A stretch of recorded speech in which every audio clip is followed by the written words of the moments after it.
course, last year, Michigan State in Columbus. The Michael Geiger last-second field goal to topple Ohio State 17-14. As Tyler Durman is set to kick away. And dangerous R.J. Shelton set to return. As he lets it go over his head, and we go to the field to Holly. Well, guys, as you might imagine, the weather not ideal here in East Lansing. It is a blustery, yucky day. Let's take a look at our weather map. Temperature right now is 37 degrees, but it feels like 21 with wind gusts up to 20 miles per hour. We have seen rain, sleet, snow, and wind today. It is a terrible day here, but both teams will have to overcome these conditions. The biggest factor right now is the wind down here on the field. I've got a very fancy wind meter down here, and I've recorded gusts up to 12.8 miles per hour, which will make it difficult for quarterbacks to throw the football.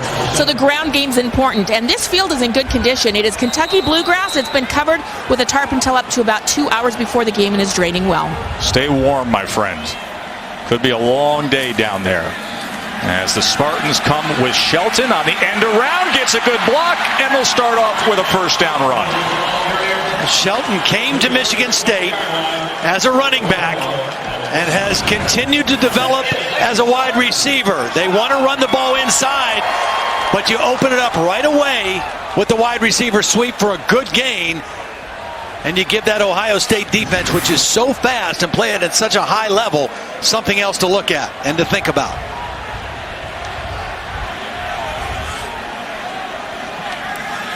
Tyler O'Connor, senior quarterback. As they run the jet motion again, fake the pass, come back the other side to L.J. Scott. Well blocked again, and here goes L.J. Scott. Hello, end zone, 64-yard touchdown.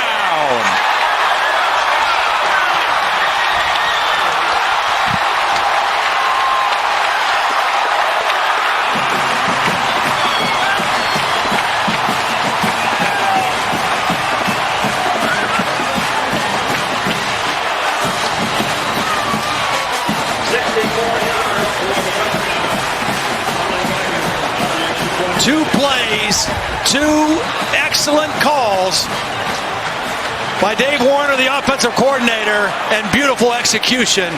Exactly what the Spartans needed. As Geiger tacks on the extra point.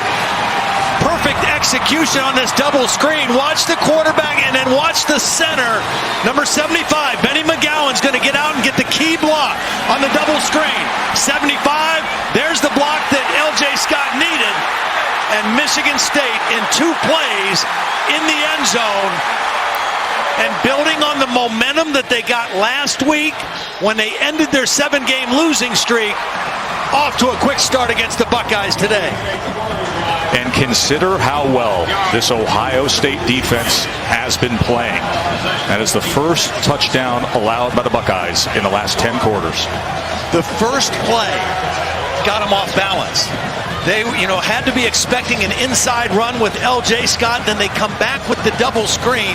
Two perfect calls against this very fast and very aggressive Ohio State defense. And the Spartans strike first. 64-yard touchdown reception, L.J. Scott.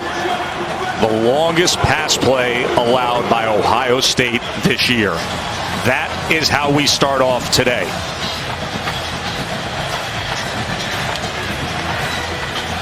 Michigan State on their opening possession scored first against Michigan a few weeks ago. Weren't able to hold on for the win.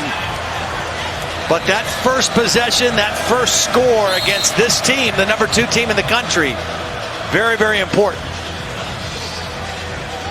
When we talked to Mark D'Antonio and all the coaches and a couple players yesterday, there was a sense that they had belief that they were capable of playing in this game and winning this game. They felt they were better than their record indicates at 3-7. And no better way to start to prove that point than what they just did. As Kevin Cronin will kick away. And this will be Paris Campbell from about the 6. As he gets to the outside, and a good return by Campbell. It was Cronin who had to run him down. 32-yard return. Well, you know what has happened in recent years. 2013 Big Ten championship. Then number 10 Michigan State beat then number 2 Ohio State 34-24. And November 21st, 2015, as Geiger celebrated windmill style, and the Spartans beat then number 3 Ohio State. And Mark D'Antonio in his 10th season, and he said, listen, if you were at practice this week, you wouldn't see us as a 3-7 team. There was great energy and great focus.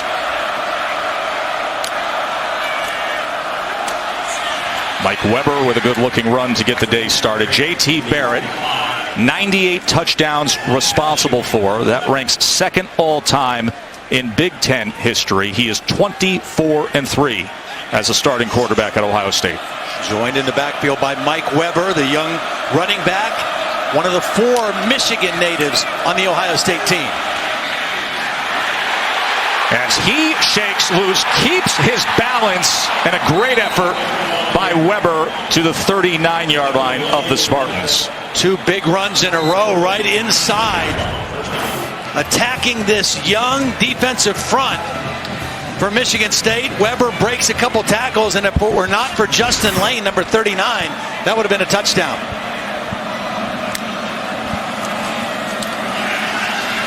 Barrett keeps it this time as he makes his way inside the 35. The impact players are brought to you by Jared, the Galleria of Jewelry. We just saw Mike Weber. He was a recruiting gem that everybody wanted out of Detroit's Cass Tech. 7 rushing touchdowns on the year. Curtis Samuel is the breakout star this season. Of course, Riley Bulla on the other side. They're man in the middle for the Spartans. Yeah, and Samuel will move all over the field.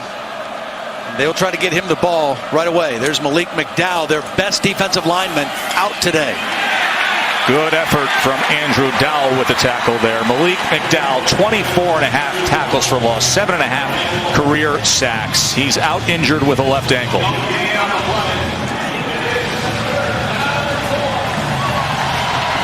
Now a 3rd and 4 again for the Buckeyes. The guy to keep an eye on, and the Where's Waldo for the Michigan State defense is that guy right there, number 4. Curtis Samuel. They can line him up a lot of different places and try to find the right matchups. He is a dynamic player with an excellent skill set. And right now he is the slot to the top. They often motion him into the backfield. 3rd and 4. Over the middle and complete for the first down to K.J. Hill. Michigan State came with pressure. Left him in man-free coverage. Nice job by J.T. Barrett reading it and finding the good matchup in the open receiver for the first down. Coming into the game, Ohio State averaging, converting on 3rd down, 53%. Very high percentage, best in the Big Ten.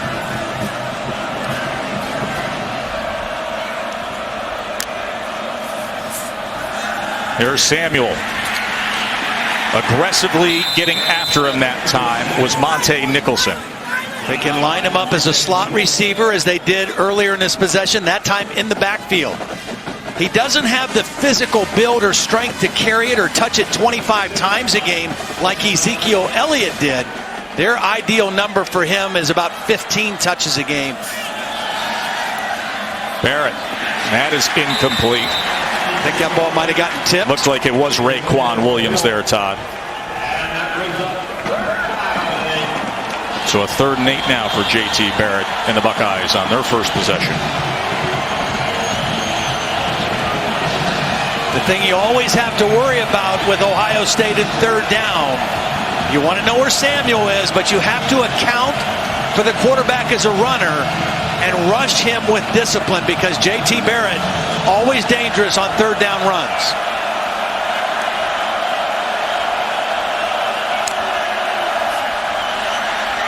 Barrett pressured and he goes down.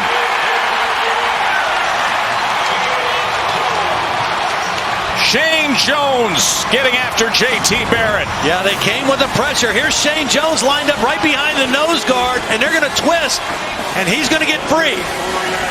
You've got some young offensive linemen. That's a true freshman left guard, Michael Jordan, and Jamarco Jones, the left tackle. A little miscommunication on the left side, and Michigan State gets a huge sack. And just beyond field goal range of Tyler Durbin. Consider the wind and weather here. So Cameron Johnston is going to try to pin punt and directional here, and he does a spectacular job of it as it lingers inside the 5. Well, what a start for the Spartans. L.J. Scott, the big play to get it going. Win the Big Ten East. That's Shane Jones, who had that big sack. One of 28 players on this Michigan State team from Ohio. I think that's a big reason why Michigan State has been so competitive with the Buckeyes over the last several years. Right now they could use some breathing room, but instead Damon Webb makes a tackle for a loss. So Ohio State defense is young, athletic, and fast. They're not as big or physical up front as they were a year ago, but I think they are more athletic and faster all the way across the board. They are superb athletically. From his end zone, O'Connor threw it to the outside. We have a late flag is down as he was looking for Shelton. Shelton was open, and it wasn't a good throw by Tyler O'Connor, but they're going to call offensive pass interference. I think they'll decline this and bring up 3rd and 10. Pass interference, offense, number 88, half the distance to the goal. Correction, Ohio State's declined the penalty, 3rd down.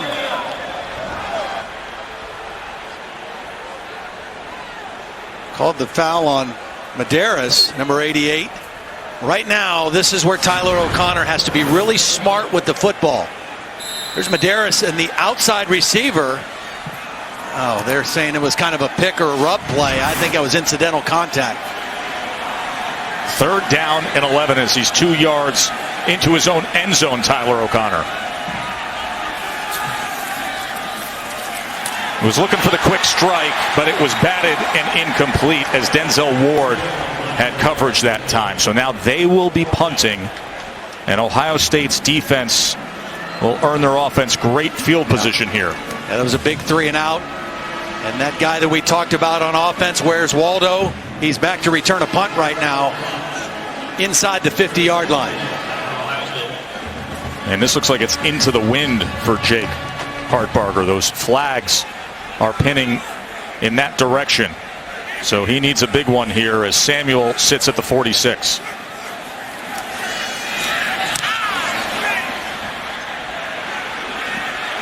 Took a fortunate bounce for Michigan State. Should have let it go. Should have let it go. It had more in it, Todd. It did have a little bit more juice in it.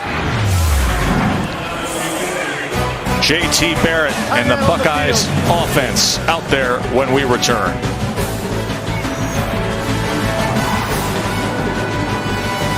But they're well conditioned to thinking of themselves as a championship caliber team. So you can say 3-7 all you want. It's not how they view themselves. And I think it's a credit to guys like Riley Bulla as a captain and the other seniors through the disappointment to keep this team on point and focused with great energy.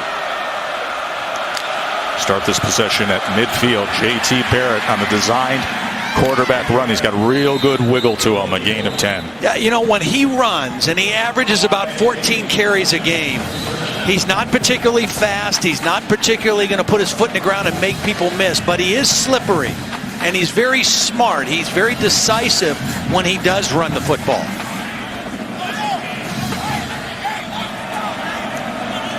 Right now, Ohio State moving the ball pretty easily. There's Barrett, as he didn't have many options there. Let's go to the studio to Adnan.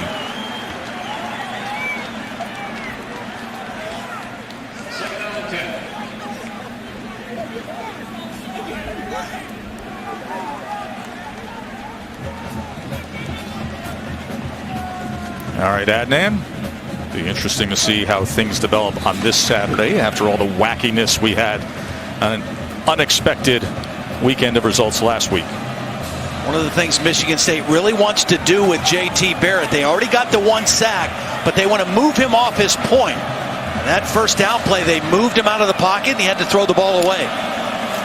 2nd and 10, another run for Barrett, and this time he is dragged down at the 34-yard line by Riley Bull. Michigan State spreading out to cover receivers, and J.T. Barrett is reading that. There's this one linebacker in the formation. They're getting a block on him, and he's run it twice for good yardage on that little quarterback draw. Now Weber and Samuel in the game together here, as Samuel's in the slot to the near side. 3rd and 3. Weber averaging 8 yards per carry so far. And Barrett with ease as he dives ahead inside the 25. Well, you have to respect the two guys with speed. Here's Weber. Here comes Samuel. You got to account for both of them. And J.T. Barrett's going to keep it himself and follow his right guard, Billy Price, for the first down. And that's a lot to look at if you're a Michigan State linebacker or a defensive back.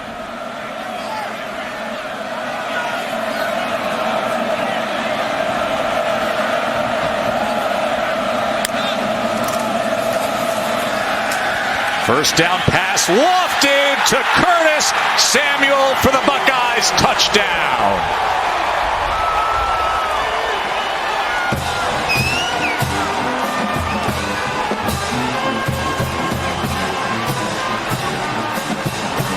When you can run the football and have success, whether it's your quarterback running, whether it's your running back running, that sets up your play action. That was a beautiful play action fake by J.T. Barrett for his 24th touchdown pass of the season. 7th receiving touchdown of the season for Curtis Samuel. And that ties us up. Maybe one of the most underrated players in all of college football, Curtis Samuel from J.T. Barrett. And we got a good one in the snow here in East Lansing. I was out in the cold weather standing under a raised train track in Brooklyn at night. I said to Ed Warner, who was recruiting him, boy, this kid better be worth it. As only one player in FBS with 600 receiving yards and 600 rushing yards, I think he's worth it. Erasmus High in Brooklyn. Shelton takes a knee, and we take a visit with that man.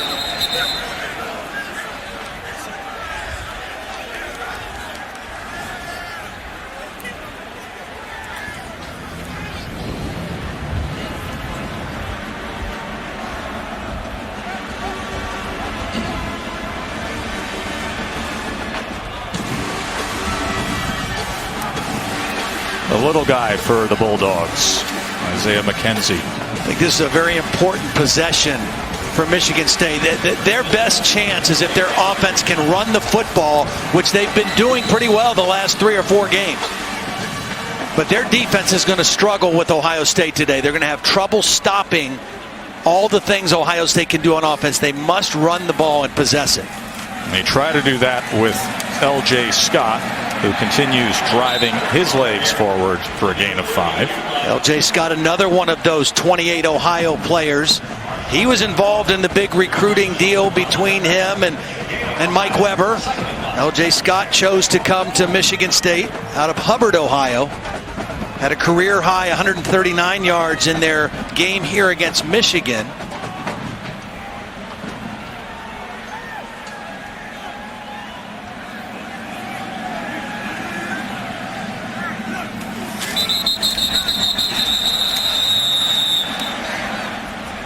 Going to set him back. Ohio State was threatening into the A gap, and it caused a little flinch. Start. Offense, number 45. 5-yard penalty. Repeat, 2nd down. Attack Prescott line there. And those are the kind of penalties that Mark D'Antonio's offense cannot afford. You have to stay on schedule because this team is so good on 3rd down, rushing the passer. They have 15 interceptions, 6 of those returned for touchdowns. So you have to stay ahead of the chains against this Buckeye defense. So now O'Connor out of the gun on 2nd and 10. As that was incomplete, he was looking for Shelton on the crossing pattern, and he was covered by McMillan and Webb.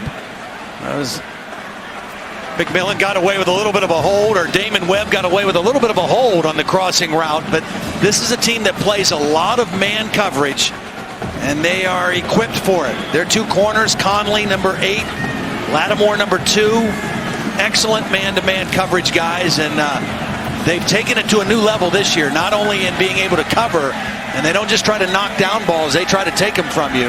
Now you see the damage that penalty does, as off schedule with the incompletion and a 3rd and 10.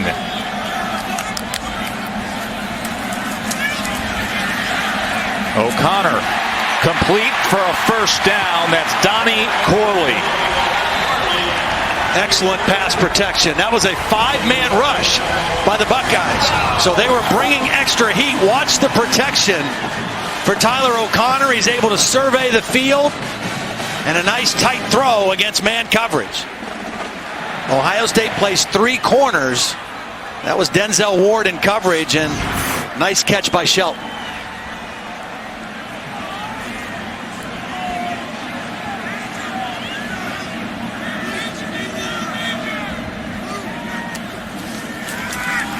Now the delay handoff here on first down.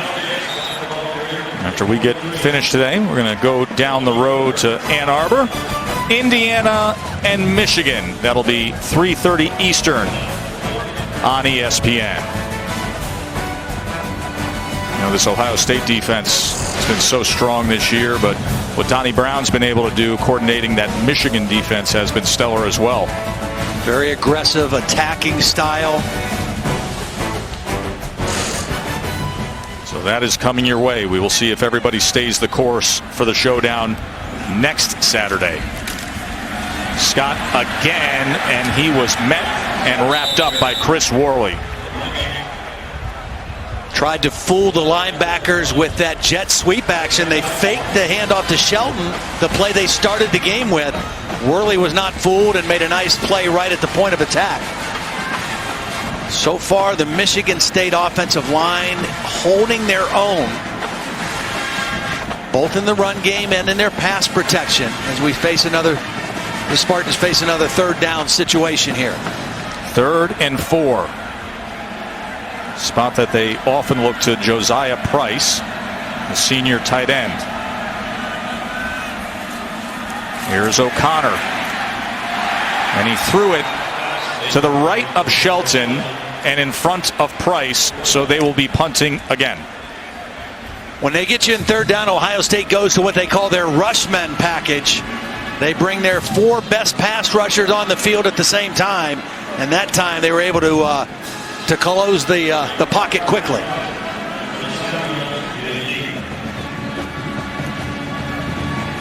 Jake Hartbarger, last time he was out, he had to face that wind, and here he is again with it as he hits a line drive that's fielded by Samuel.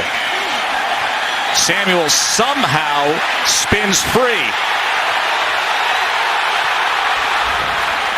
and is able to make the most of it on the other side of the field. And it was Chris Fry who finally ran him down. Holly? Well, you talked about all the injuries for Michigan State, but Ohio State the last 3 years has been one of the most consistent programs in the country. Look at these start charts. You just do not see consistency like this, particularly up front on the offensive line, which means you have great ground equality every single week. Their conditioning staff, their athletic training staff, and their strength coach, Mickey Marotti, doing a great job with recovery, nutrition, the whole package at Ohio State, making sure these players stay on the field. Yeah, Holly, we're not trying to send people to the eye doctor. We're just making the point there that you see all the same names when you look through all the starters over recent years. And look at the difference between them and Michigan State this year. And at this point in the year, when you see that many different combinations in the trenches, it does not spell the recipe for success.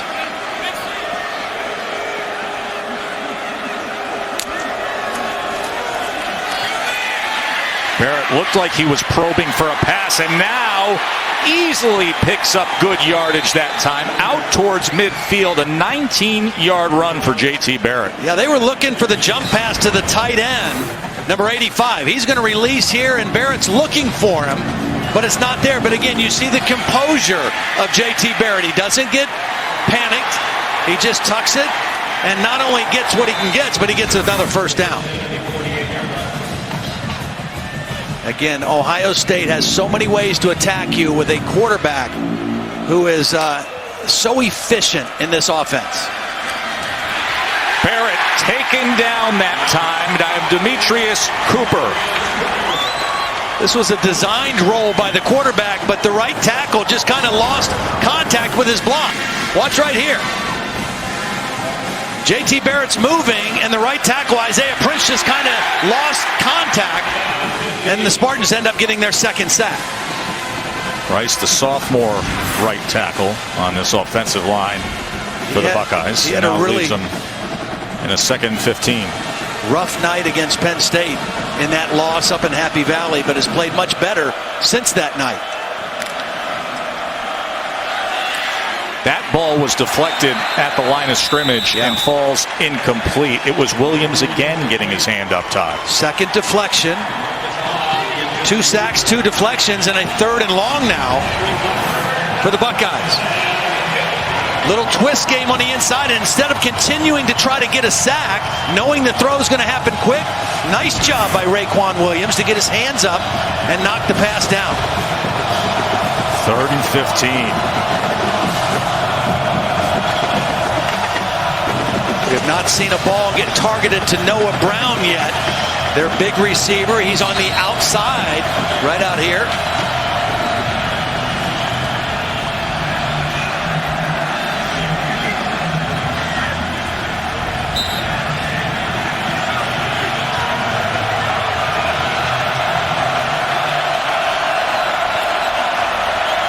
Line to make is the 42.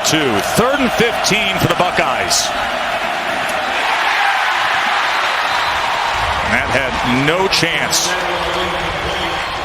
So that's Spartans defense undermanned without their best player, Malik McDowell. Now that was a weird able to get off play. the field here. JT Barrett, it just looks like he never really completely got the handle, and the ball just took off on him. Wanted to get it out quickly to Samuel.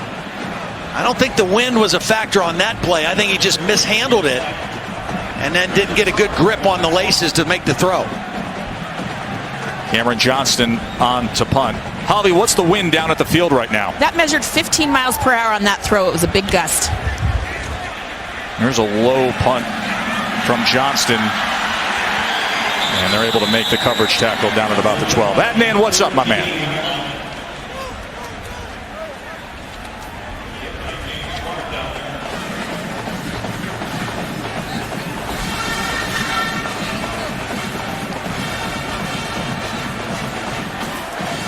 So Nebraska aiming towards their 9th win of the season.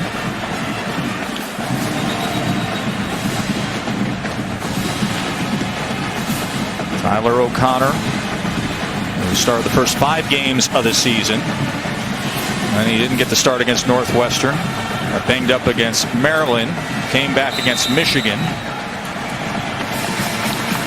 Got 4 games with 3 passing touchdowns apiece. He started off the day with a big one, the second play of the game to L.J. Scott. And here is Scott as he gets free. And L.J. Scott, what a show he's putting on. Another chunk play for the sophomore Spartan. This is just good patience by L.J. Scott. Watch him pause a little bit in the hole. Right in here, he's going to just kind of pause and allow some linemen to get on blocks. And then he squirts through and shows acceleration to get into the secondary. It was well blocked, but his patience is what made the play. They run option with O'Connor as he falls ahead for maybe 3 yards there. But L.J. Scott, I think it's career-long 61-yard run. I think it's safe to say that he plays his best so far this year against the best opponents. No doubt. Career high against Michigan State, or against Michigan a few weeks ago, and off to a great start today. You know, that's when he really reemerged, because he had a rough patch in the middle of the year. Had that fumble against Wisconsin. Yeah. But he's had a bit of a bounce back here in the second half of the season. Second and 7 now.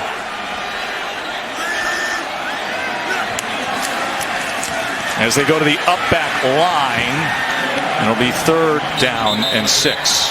One of the things and one of the reasons why Michigan State having a little success offensively against this tough Ohio State defense, it's a different system. It's a different look, different personnel groups. Ohio State, every day in practice, they face their own offense, which is a spread offense. Empty backfield, some, a single back. They don't see a lot of 1 or 2 tight end sets. And it's difficult to prepare for, and it's difficult to get used to all the reads and the adjustments you have to make during the course of the game. And right now, Ohio State calling a timeout before this 3rd down play. Timeout. Ohio State, their first. 30-second timeout. Urban's defense has been sensational, especially in recent weeks. Back-to-back 62-3 wins. But L.J. Scott, with a 64-year-old, he's going to have a very bright future here with the Spartans. High-level recruit, enrolled early, and he is fast. Holmes stays in as the lone back here. Final minute of the first quarter. Here's the pitch to Holmes, and that was well managed and disciplined defense by Ohio State. McMillan was the first to get in there, Todd. A loss of 6. Yeah, Raekwon McMillan, the leading tackler on this team, read it so quickly. Here he is right here. His eyes are locked on the backfield. He's going to loop to the outside and read it so quickly and gets underneath the block. The center, Benny McGowan, trying to get out there in front of him, and McMillan too quick on his read and his pursuit of the football. Our leading tackler, as Michigan State is looking for a little more in the cold winds and flurries of East Lansing. We got a fun one in the Big Ten.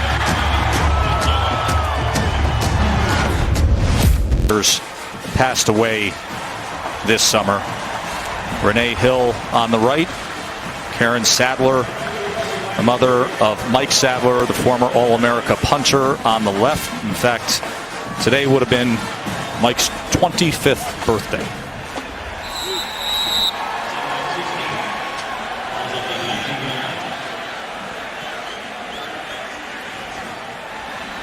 Josiah Price, the tight end, 21 career touchdown receptions. Big receiver this part of the field. 2nd and 17. O'Connor trying to get free as Tyquan Lewis got just enough of him, a gain of 8. That's a good call because you're not going to get it back against this defense in one play. Give yourself a chance on 3rd down. Now you can run a play where you maybe run some routes into the end zone. 2nd and 17. Nice positive gain to give yourself a chance here on 3rd down, and still very much in. Look at this. They got a muddle look going on here as they're going to direct snap now as R.J. Shelton takes the handoff. He's looking to pass. Left with few options on 3rd and 9 as Jerome Baker came up to play it. Well, Ohio State, credit them. They didn't panic. They deployed enough. They had enough guys over here for anything. The quarterback's right here. And then they had enough defenders on this side to just not panic and read what Shelton wanted to do. That's good, solid discipline. Luke Fickell, defensive coordinator, along with Greg Schiano.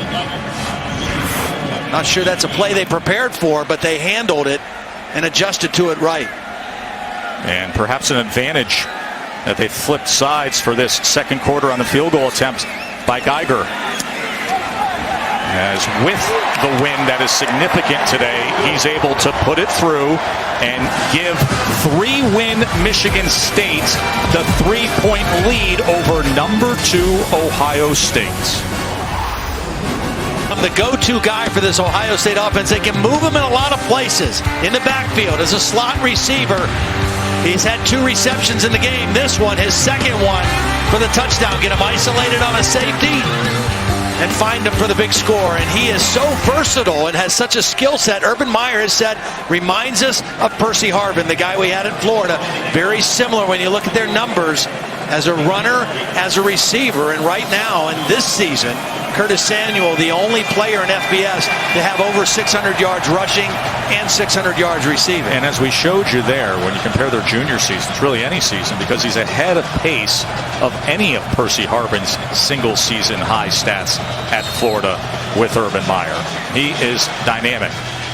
But right now, it is as you thought things could play here with Michigan State, as did their coaching staff, in terms of having the attitude they wanted, the weather they wanted, and the pace of game that would favor them. And their offensive line is playing well enough to keep them in this thing right now.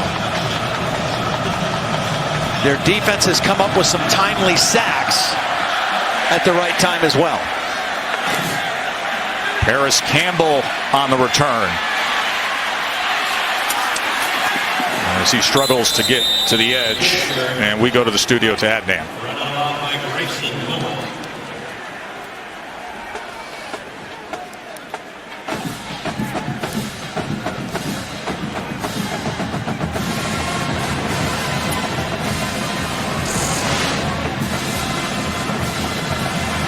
Remember, everybody was writing off the Big 12 when Oklahoma suffered the 2 losses. Now this is the way the Big 12 shapes up, with Bedlam still to play. Oklahoma against West Virginia in a critical game tonight on ABC. And what was a conference that everybody dismissed when it comes to the playoff now still has the Sooners in play. As Barrett is taken down hard that time by Panashuk. Panashuk, another one of those young guys, a true freshman out of Illinois. This defensive front for Michigan State, we already talked about, they're missing their best player, Malik McDowell, but from last year's team, 3 starting defensive linemen, all in the NFL right now, and they've been replaced by a lot of youngsters that have bright futures here, but still learning on the job. Shalik Calhoun and Joel Heath, Lawrence Thomas. Weber is met. Let's go down to the field to Holly. Without Malik McDowell, possible first-round draft pick on this defensive front, they are so young. 3 freshmen, but more important, not experienced starters. Josh King, just 2 starts. Mike Panashuk, 1 start. Raquan Williams, just 1 start. And Robert Bowers, 1 start. Guys, a total of 40 tackles amongst these kids, with Raquan Williams with the most, 21 tackles. So illegal helmet contact, hands to the face, defense, number 98. Well, penalties won't help him like that, though. No. That's Demetrius Cooper, and it'll be a first down for Ohio State. Well, those were 2 good defensive plays in a row, and that penalty really hurts him. Left side, there it is. Hand right up in the underneath the face mask. That's an easy call to make, working against Jamarco Jones, and an unfortunate penalty for this Michigan State defense. Weber and Samuel both split out of the backfield. Empty look here on 1st and 10. Barrett is complete that time as he gets it to Campbell just beyond midfield. Reminder that you can watch the alternate angle Skycam coverage of today's game, streaming live on Watch ESPN, and it's brought to you by Microsoft Cloud. It was a tough throw right there by J.T. Barrett, because he was under duress from Riley Bulla, who came on a middle linebacker blitz. Weber to the near side, well blocked, and Mike Weber rides his way inside the 30. The Buckeyes on the move. Little something extra now with Nicholson, and a flag comes out. Well, this was really well blocked by the wide receivers. Curtis Samuel with a great block.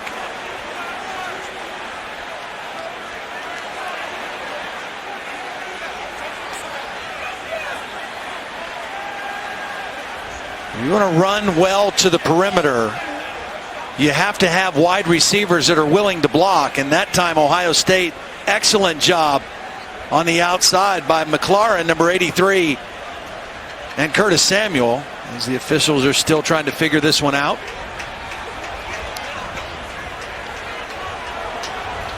For Ohio State, that's their 5th run of the ball game of 10 yards or more. So they are getting chunk plays in their run game against this Spartan defense. Ron Snodgrass is the referee, heading things up today.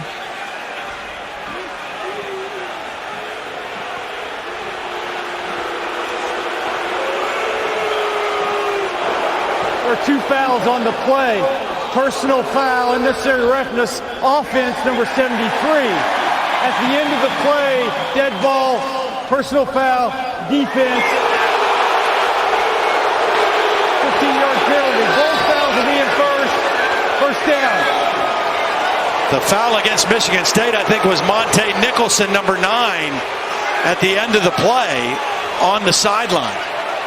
Bill Lamagna is our rules expert. Bill, what do you got here? Well, as the play goes out of bounds, there was contact between the 2 officials there. It's a good job at first of the officials getting in there, but sticking your hand in a guy's face. That should have been on Ohio State, not Michigan State, right? I agree. I mean, the penalty went against Nicholson. I think it should have been 2 penalties against Ohio State. Bill, you agree with what Todd just said? I agree. There should have, both of them were in each other's face. Both should have been unsportsmanlike conduct calls.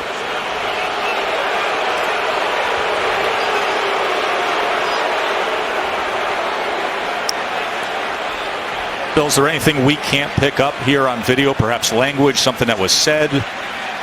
No, I think they just missed the finger in the guy's face. But I'm not sure what, I mean, they're marking off. Oh, now they're coming back. They originally had another foul on a different player that was live ball. That's the one they're first walking off.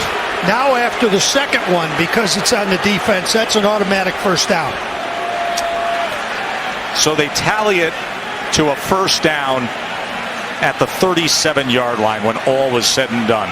Bill, thanks for the help there. The first penalty was on Michael Jordan, the left guard. That was a live foul. And the second penalty on Monte Nicholson of Michigan State. Samuel, as he gets it to the 30-yard line, taken down by Chris Fry. Part of the uniqueness of Curtis Samuel, you line him up in the backfield, you run him between the tackles.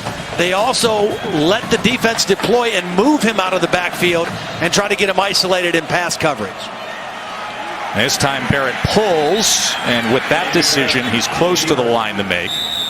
And it should be enough for the first down, depending on this spot here. The reason that can be so effective with a guy like Curtis Samuel is you allow the top secondary guys to go ahead and cover the wide receivers, and then you move him out of the backfield, and more than likely you're going to get a linebacker or a safety matched up on him, and that's an advantage for the offense. Like right now, here he is, and that's a safety over the top, not a corner. First down, Barrett with time, nearly intercepted that time. As you could see, Dowell breaking on the ball.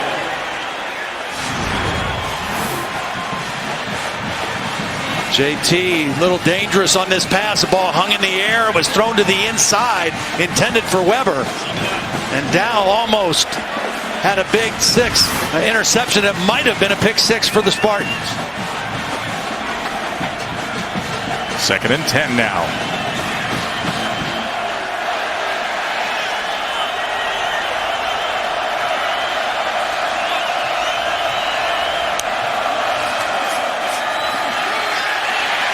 Barrett to the end zone, beyond the diving effort of McLaurin.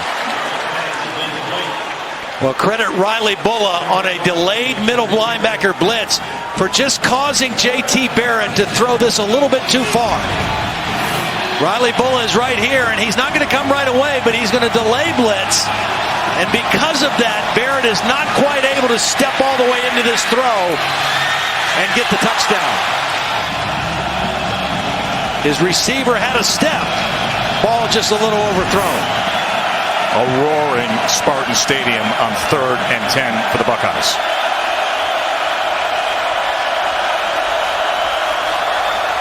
Barrett's going to run for it.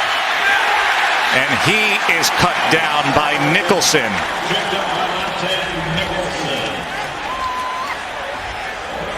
Nicholson making up for the penalty that was called on him earlier with a big stop on J.T. Barrett and forcing a field goal attempt.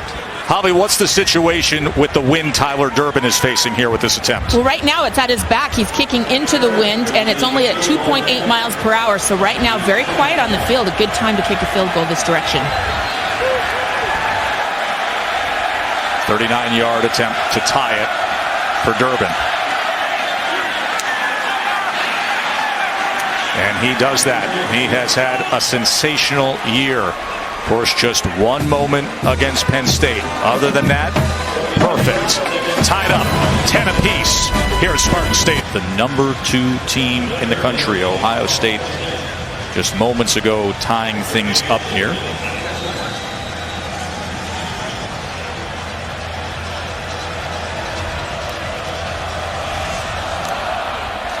As Durbin got under it a little bit, and because of it, it'll be fielded at the 8-yard line by Shelton as he works his way towards the 25. Let's go to Adnan.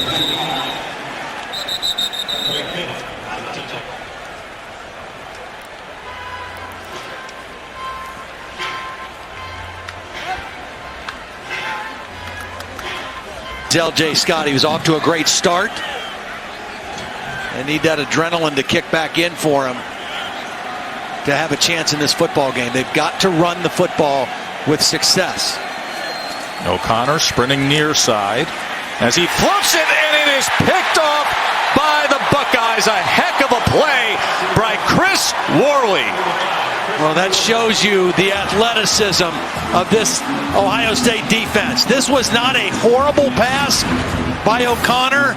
It was just a beautiful play by Chris Worley. He drops right underneath the route and makes a leaping interception, the 16th interception of the season for Ohio State. And at the end of that play, Jalen Holmes was down on the field. Defensive lineman for Ohio State, as the medical staff is out trying to help Holmes there as he has made his way off the field. It was kind of a friendly fire deal. Robert Landers, number 67, his own teammate, is going to fall into the back of his leg, right leg, and Holmes has been one of those persistent pass rushers for this fast Ohio State defense. It was Chris Worley who had the pickoff, and thus the 37-yard line is where Ohio State will take over as Samuel shifts back into the backfield. Play action. Barrett, pressure on him, and he is taken down.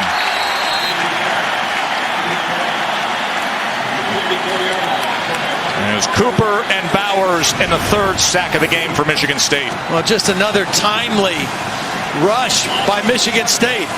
It's just a 4-man rush, and a nice job getting there. Demetrius Cooper was the first guy to get there and flush him out of the pocket, and Bowers ends up with the sack. But Cooper, with his quick rush, was the first guy to collapse the pocket on J.T. Barrett. So now a 2nd and 16. Mike Weber to the top of your screen as they go empty again. Snow is coming down harder. Barrett trying to dance and spin his way through the middle and back to the original line of scrimmage. Ohio State has moved the football against this defense, running it, throwing it, but timely sacks by the Michigan State defense have kept them right in this thing, and that's why the game is tied at 10 apiece. 3 sacks for Michigan State against that group. Can Cooper do it again? Ohio State 2 of 5 so far on 3rd down.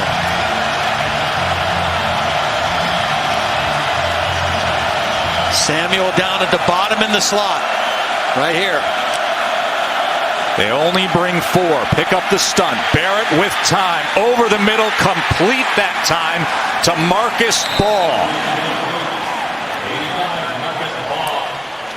Marcus Ball was in a trips formation to the top. He's going to come in from this direction, and Curtis Samuel is coming underneath. I think Barrett was looking for Samuel first. Good job of going to a secondary receiver.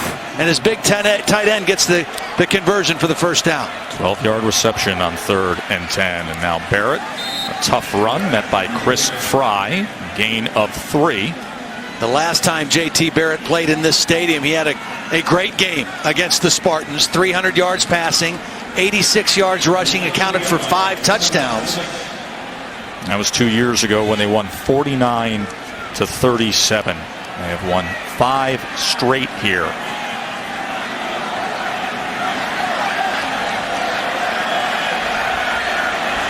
Just a brief moment of clearing from the snow. Here's jet motion with Samuel. And good job staying with it by Chris Fry. It'll be 3rd down and about 3. Michigan State trying to overcome that turnover. When we talked to Mark D'Antonio about some of the reasons for the downturn this year, one of the things he said, turnovers. The last 3 years they've been the best in the Big Ten at turnover margin. This year, -4. They were +14 a year ago. -4 this year, trying to survive the first turnover of this ball game. Remember, they turned it over 4 times in that loss to Wisconsin. That started the bad roll, the 7th straight going south. 3rd and 3. Inside handoff, and Mets stop, fumble. Spartans are on it. Fumble recovery that time. Alexander came up with it. Well, Riley Bulla was the first guy to get there, and he forced Mike Weber to try to bounce this. Do you mean tomorrow? He says, we're going to be all right tomorrow. And they were very confident. They are all right. He also used the phrase belief. That you have to believe, and that he felt his team very much believed that today could happen and play this way. As L.J. Scott's got a lot of green ahead of him. They start off this possession with a 24-yard run. Watch Cody Keeler, the right tackle, just collapse this side of the Ohio State defense. The corner goes with the receiver because it's man coverage. That leaves nobody out there on the perimeter. And Cody Keeler, the right tackle, just sealed the edge. A lot of man coverage by Ohio State. So when a guy goes in motion, that defender has to go with him and void an area there. Damian Terry in the game right now at quarterback.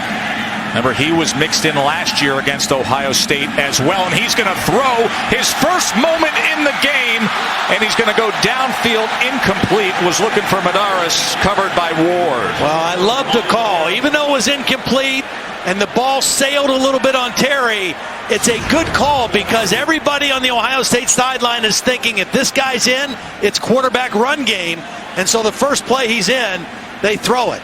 If that ball's thrown a little bit more towards the middle of the field, they might come up with the completion. Well, Terry upset about missing an opportunity there. 2nd and 10 now with Tyler O'Connor back in the game.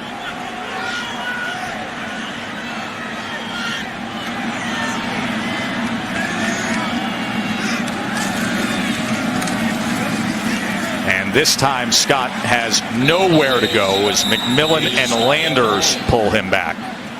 Coming into this game, Ohio State only allowing 111 yards per game rushing, 3.2 yards per carry. Michigan State with 114 yards in the first half.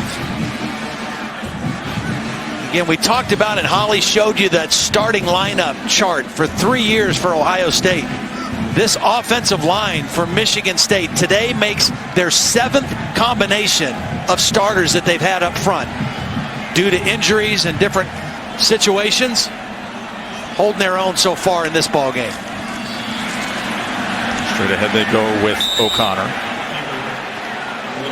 Yeah, right now Mark D'Antonio, that's a field position play. Ohio State so far in this first half has had a huge advantage in starting field position. Right out around their own 42-yard line, Michigan State backed up. He's using this opportunity and that conservative call on 3rd down to try to flip the field here late in the second quarter.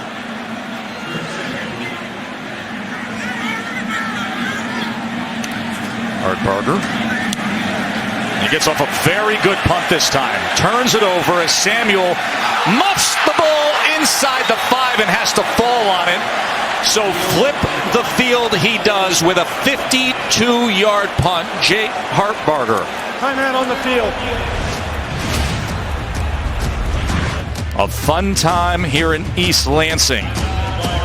These November games, aren't they interesting, phone out with Nebraska or Wisconsin right now? But so far, we've got the most intriguing happenings right here in East Lansing. Ohio State from the 4.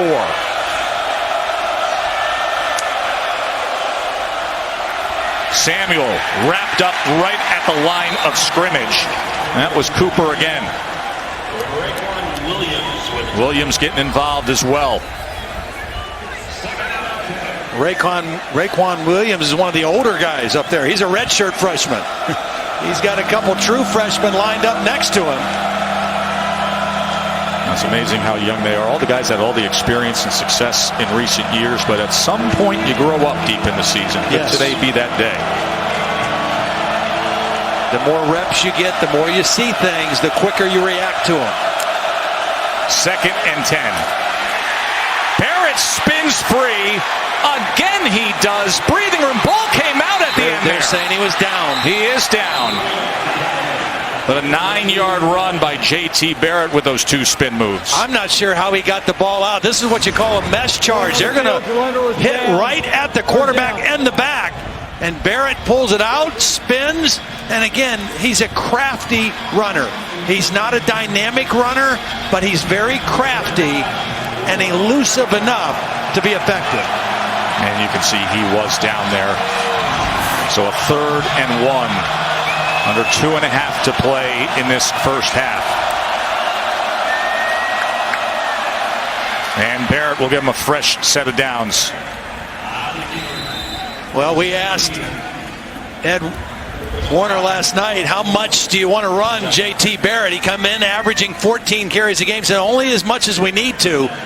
Well, he's already run it 15 times in the first half of this ball game. So I'm guessing they need him to run today. The snow picks up again as that wind is going right into the face of J.T. Barrett. As Samuel gets by the first would-be tackler. It was Chris Fry, as Curtis Samuel is playing a bigger and bigger role as the day goes on. Urban Meyer not using those 2 timeouts, allowing the clock to roll. I think if they get another first down here, they might get a little more aggressive and try to get something before the end of the half. 4 straight runs for the Buckeyes right now.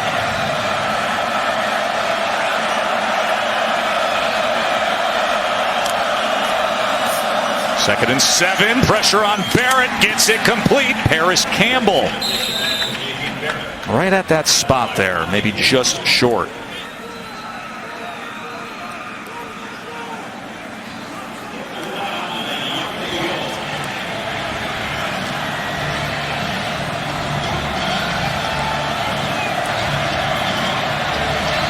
Third and 1.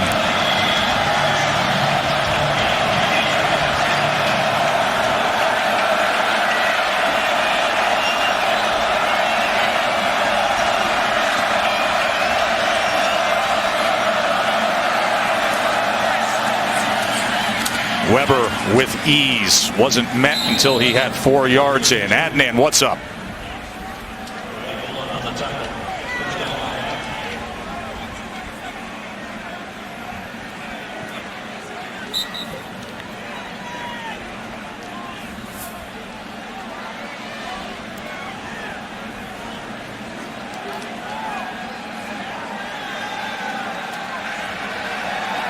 You know, we were glimpsing at it before, and obviously there's a lot of heat between LSU and Florida in the rescheduling of that game.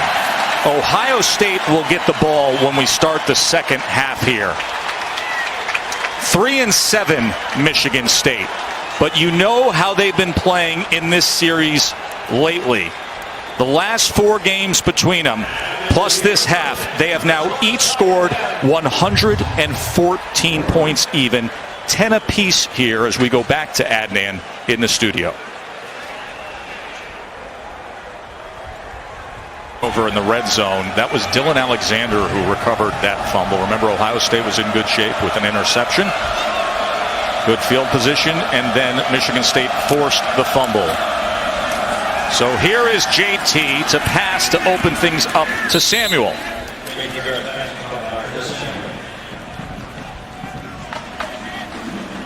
JT Barrett in that first half was 6 of 12, but only 64 yards, so nothing really down the field. Of course, the wind a factor in that.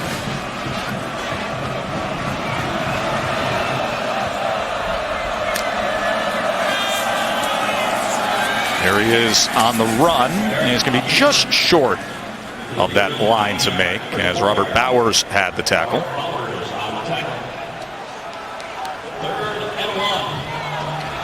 It's just such a luxury to have a quarterback like JT Barrett with that kind of experience, the decision-making capabilities that he has in situations like this, on the road, third down plays. You just trust he's going to make good decisions. As he advances it there on 3rd and 1.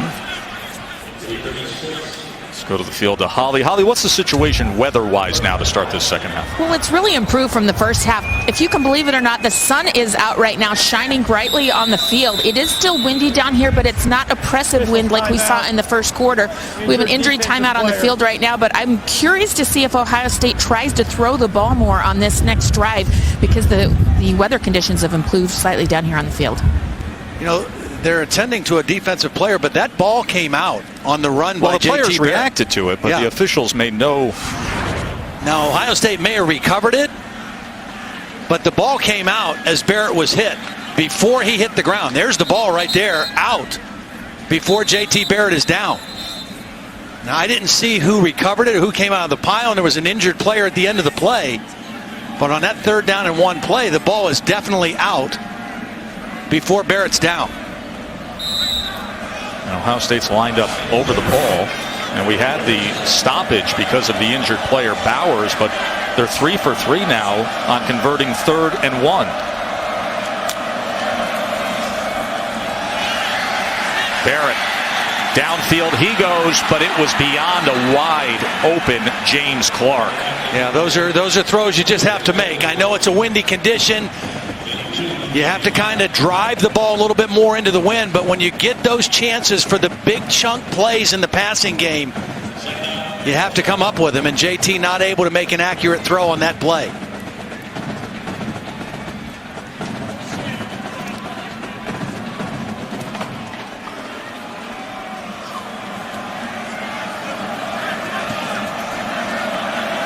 Second and 10.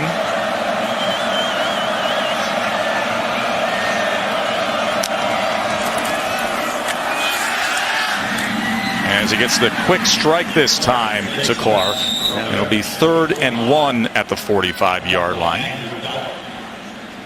Ohio State coming into the game 53% conversion on 3rd down, and this is part of the reason why. When you can move the ball on 1st and 2nd down, stay ahead of the chains and give yourselves 3rd down and short, pretty easy to convert. They're 6 of 10 in the ball game tonight.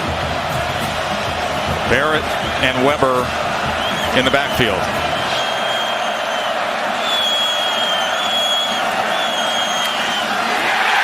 And Weber had nowhere to go. It was Alexander again. He is having a good-looking day. Well, it was a slant, and they guessed right. They slanted right into the play. Here he is right here. Both these guys are going to slant to the inside, and the tight end ball is not able to cut him off before he gets into the backfield.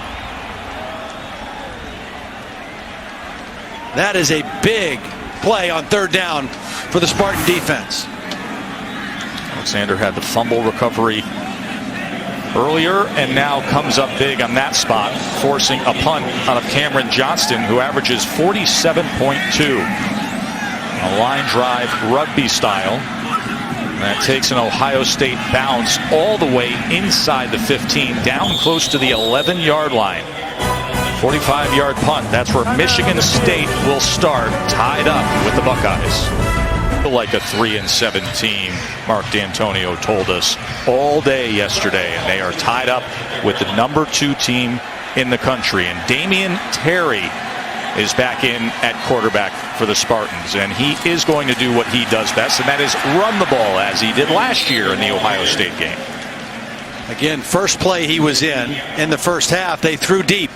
They didn't complete it, but it kept that Ohio State defense a little bit honest. That time, they go to the quarterback run on first down, and it's a nice, positive game. Of course, this drive starting at the 11-yard line. Michigan State 7 total drives today. 4 has started inside their own 20. Only 6 first downs for this Michigan State offense in that first half as well.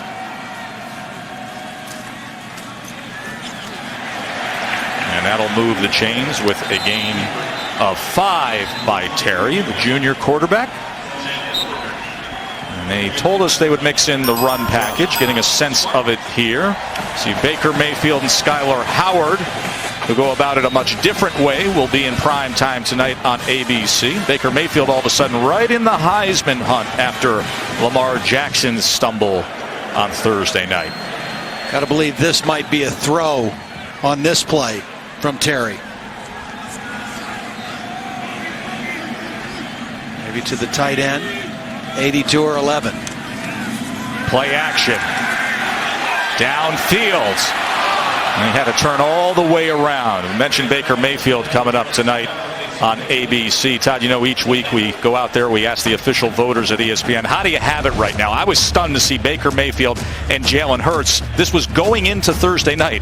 And now, listen, you got opportunities if you're one of the other horses in this race where Lamar had such a big lead. Well, as a voter myself, I love watching the games this time of year, because one of the biggest criterion for me as a voter is how do they play in the biggest games of the year, the games that matter the most. Well, and this is why we wait for November for all of this. The Heisman race, the playoff race, this is when it's all determined, as we've been seeing last week, now already through this week. 2nd and 10. O'Connor downfield and incomplete, as Michigan State still with no wide receiver receptions today. Well, again, the corners, and there's 3 of them really for this Ohio State defense.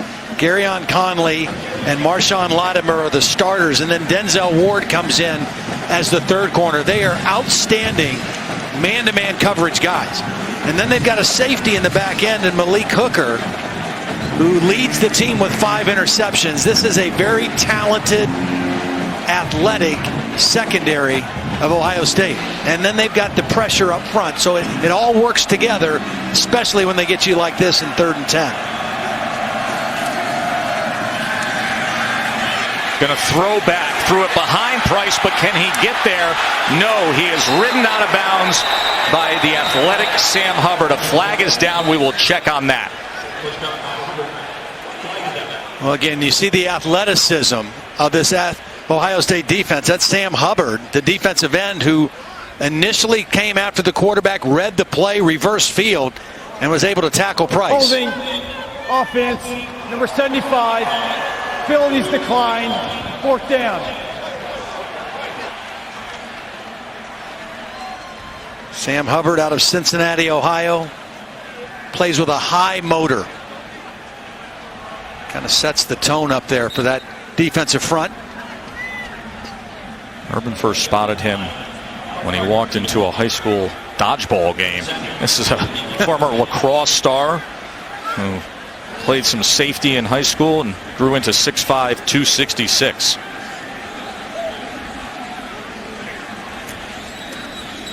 Hart Parker's punt here, as it hits and spins back at the 31-yard line. Still tied up, but Mr. Barrett's going to have something to say about that.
You get to these foregone conclusion Saturdays, this is where you find out about the maturity of your team. This is going to be the greatest challenge that they've faced. Oh, and it's picked off! And that might send the folks home here in Seattle. And the Hawkeyes have stunned the Wolverines. Michigan unbeaten no more. They're trying to knock off number 2. All the way and good. Oh, and it's picked off! And that might send the folks home here in Seattle. And the Hawkeyes have stunned the Wolverines. Michigan unbeaten no more. They're trying to knock off number 2. All the way and good. And it is stunned disbelief inside Death Valley. One of the most entertaining Saturdays we've seen with upsets in college football a week ago when 2, 3, and 4 went down. And now the college football rankings brought to you by Chick-fil-A. The playoff rankings now show Ohio State number 2. But that team with the 8 next to their name will have a lot to say about the Big Ten down the stretch here if things play a certain way. And Ohio State, of course, perceived as the best team, regardless of if there's a conference championship attached to it, to be able to make the playoff. That's interesting. And there's obviously points with the committee and emphasis with the committee on conference championships. Ohio State potentially could be out of that mix, but in a lot of the other metrics that the committee looks at, Ohio State very, very strong in that number 2 spot right now. Well, as they should be when you look at both the eye test and the body of work, the resume. But right now, they've got a big-time fight here. As Barrett gets it complete to Marcus Ball. Holly? One of the interesting things this year with the College Football Playoff Committee will be how they view conference championships. Right in their principles that they list as the most important is a conference championship. Now, Ohio State might test that case because Penn State has the tiebreaker right now. If the Nittany Lions win out, they would go to the Big Ten championships game. If Ohio State sits at home, will they still include them in the playoff despite not being conference champions? JT Barrett had a quote. He said, like, you're going to leave Ohio State out. That doesn't make sense to me. But you are right, Holly, as Barrett will have the first down and more for the Buckeyes. This one's going to come back for a hold, but you see the crafty running ability of JT Barrett. Not flashy, not particularly fast, but he knows how to run and elude people. Holding, offense, number 65, 10-yard penalty, repeat 3rd down. Pat Elflein, the center.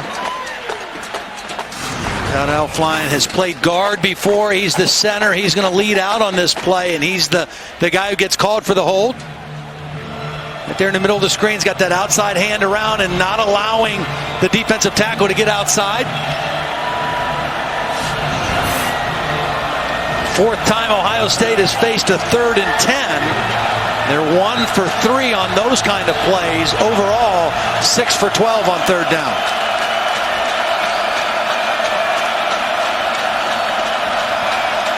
As they'll motion Weber out. And they come back the other way, off the mark, and then falls to the ground. As that was dangerous for a moment with Donnie Corley tracking that ball. And the Buckeyes will be punting again. Not a very good pass by JT Barrett. It's a short pass. The wind should have no effect on a play like that.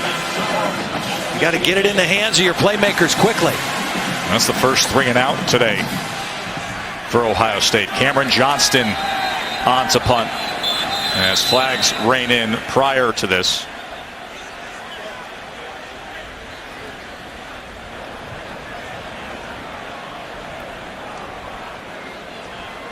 There is no foul for illegal substitution. Timeout, Michigan State. Now that gives us a chance to go to the studio to Adnan.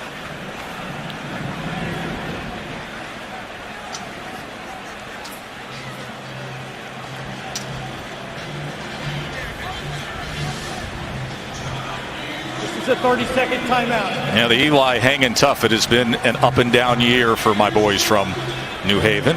Life after quarterback Morgan Roberts. Adnan. 10-10 here in the Big Ten. As we come down the stretch run, we were talking about the playoff possibilities, Big Ten East scenarios, as the upset by Penn State has altered what everybody expected. Michigan does control their destiny, but Ohio State, a win today, and versus Michigan, and have Penn State lose one at Rutgers, and then this Michigan State team in Happy Valley. That would be the formula they need. Johnston's punt with reverse rotation. Fair catch at about the 25.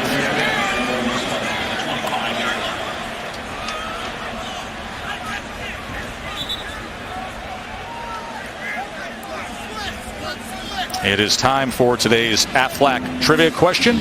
Ohio State's Mike Weber looking to become the third Buckeye freshman to rush for at least 1,000 yards. Aflac trivia question asks, who are the only two freshmen to do so? Buckeyes to rush for 1,000 yards in their first year. He is 23 yards away from that milestone. Right now it is L.J. Scott and the Spartans on offense. As Scott patiently looks for something, and Robert Landers finds him. L.J. Scott with two big runs and a big reception in that first half. Pretty much the extent of Michigan State's offense, those three big plays.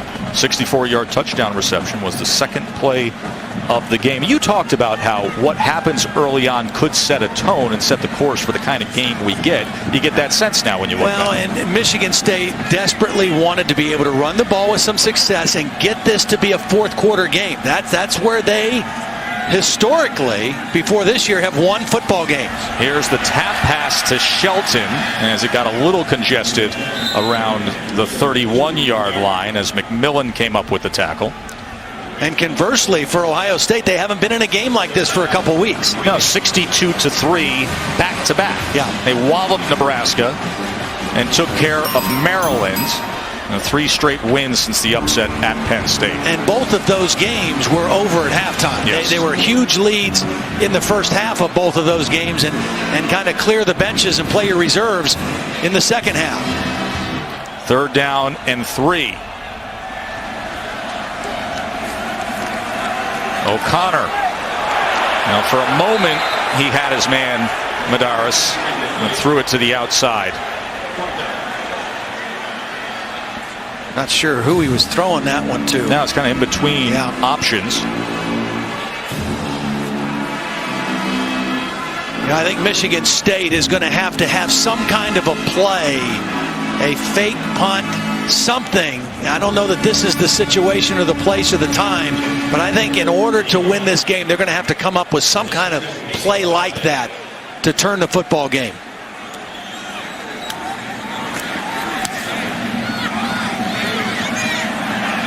Fair catch at the 31 by Curtis Samuel. Just a 37-yard punt. 7:19 to go here in the third. Still tied up.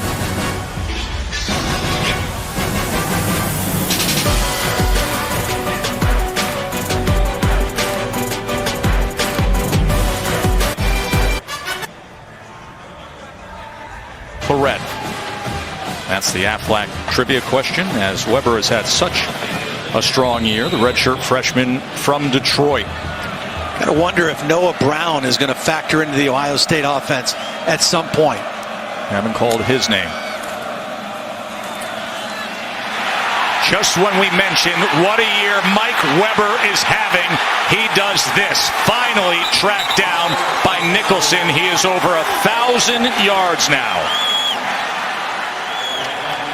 Nice job blocking at the point of the attack. Watch the tight end ball. He's going to come in, fold in here, and seal off the linebacker.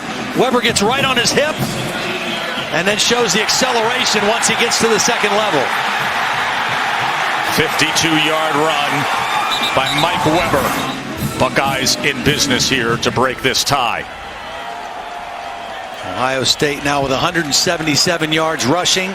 Coming into the game, 267 yards average per game. Samuel Offset here as Barrett will run it straight up the middle, and he is taken down by Boa and Panashuk.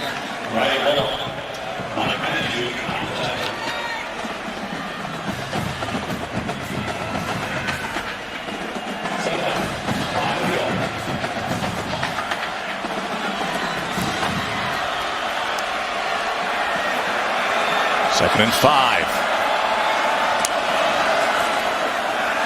Barrett looked one way, runs straight up the middle again, and it'll be first and goal, Ohio State. You know, that's kind of a run-pass option. He looks out to the left. If he liked the matchup out there, he can throw it. Otherwise, he's going to keep it. And again, his decision-making over the course of his career has been outstanding. Even when he was a first-year starter, that was something that really stood out about J.T. Barrett. There's a little conversation with the right guard, Billy Price, prior to this. And straight up the middle, Mike Weber.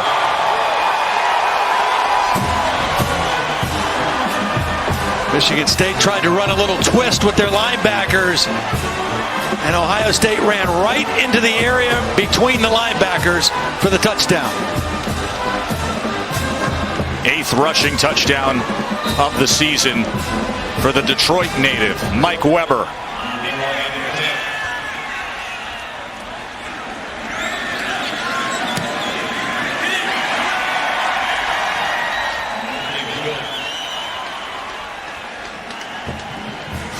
Well, after we gave you the Aflac answer, Mike Weber, as if on cue, went over 1,000 yards with this carry. And a few plays later gets the touchdown and just perfect execution. Watch the linebackers split, and Weber goes right in between them for the touchdown.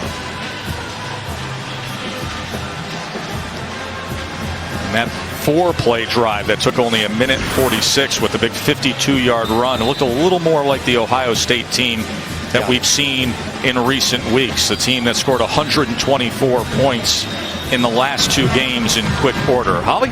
Well, Mike Weber leads the FBS in rushing yards by a freshman, but a really cool moment that went viral before the season when Tony Alford, his running back coach, called his parents and told them he was going to be the starter. Your son has done a great job, and so I want to give you guys a call to let you know he's today we're going to name him the starting tailback at Ohio State. I know, right? No. I think that mom's scream and jubilation for her son is everything, and he has lived up to that. He has, Holly. It's thrilling for his mom, Tony, his dad, Mike Sr., of course, from right here in Michigan, where many considered him perhaps the best running back to come out of Detroit high school football in a couple generations. And it was a fierce recruiting battle between Urban and the then newly hired Jim Harbaugh at Michigan for Mike Weber. And as this is kicked out of bounds, let's go to the studio to Adnan.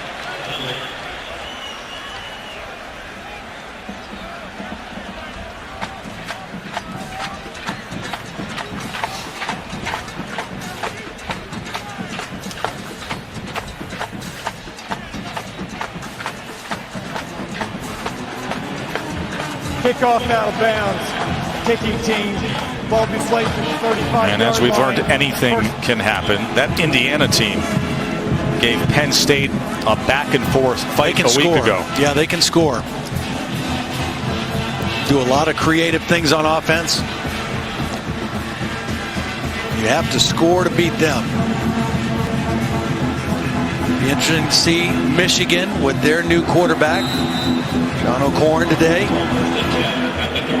Who's had a lot of success earlier in his career, was battling for that position, and now has to step up with Spade injured. As this is complete to Medeiros. First completion to a wide receiver, I think, right? You know, they're going to count that tap pass to Shelton, which drives me crazy in college football box scores, that a tap pass like that counts as a reception. But yes, the first true reception, undoubtedly, Todd. Well, the point is, Tyler O'Connor is going to have to hit a bunch more to wide receivers in this game, because They had run 8 plays before that for only 24 yards. That was an 8-yard gain. And good job by Chris Worley, but a better job of leg drive by L.J. Scott to move the chains. And that's a 230-pound running back running against a 230-pound linebacker. And Scott gets the better of it for the first down and does a great job of protecting the football as well. I think Worley was trying to rip that ball out too, and L.J. got the first down. L.J. Scott is only the second player this season now to go over 100 yards rushing against Ohio State. Another good chance for a play-action pass here. Here it is, Todd. But he had to step up with pressure. A flag is down as O'Connor makes his way just beyond midfield. That's probably going to be a hold. Holding offense, number 64.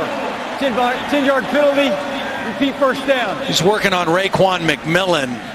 Penalty on Brandon Clemens. McMillan's the middle linebacker, and he steps right up here in the A-gap between the guard and the center.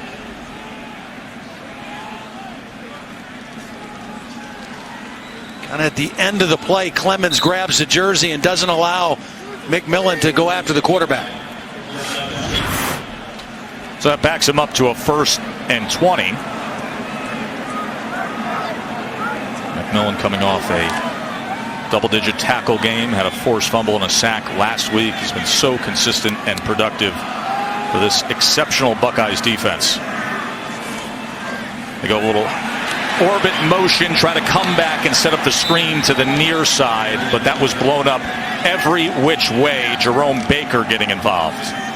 Talked about adjustments and being able to make adjustments on the fly in college football, how important that is. I think one of the things that's really helped Luke Fickell and helped this Ohio State defense, as young as they are, Greg Schiano with his NFL background and that work in the NFL, because that's all the NFL game is making adjustments on the fly, on the sideline. And I think his addition to the staff this year in that respect has really helped this young defense. For his 2 years as the head coach for the Buccaneers. Here's a shot downfield and beyond Darrell Stewart.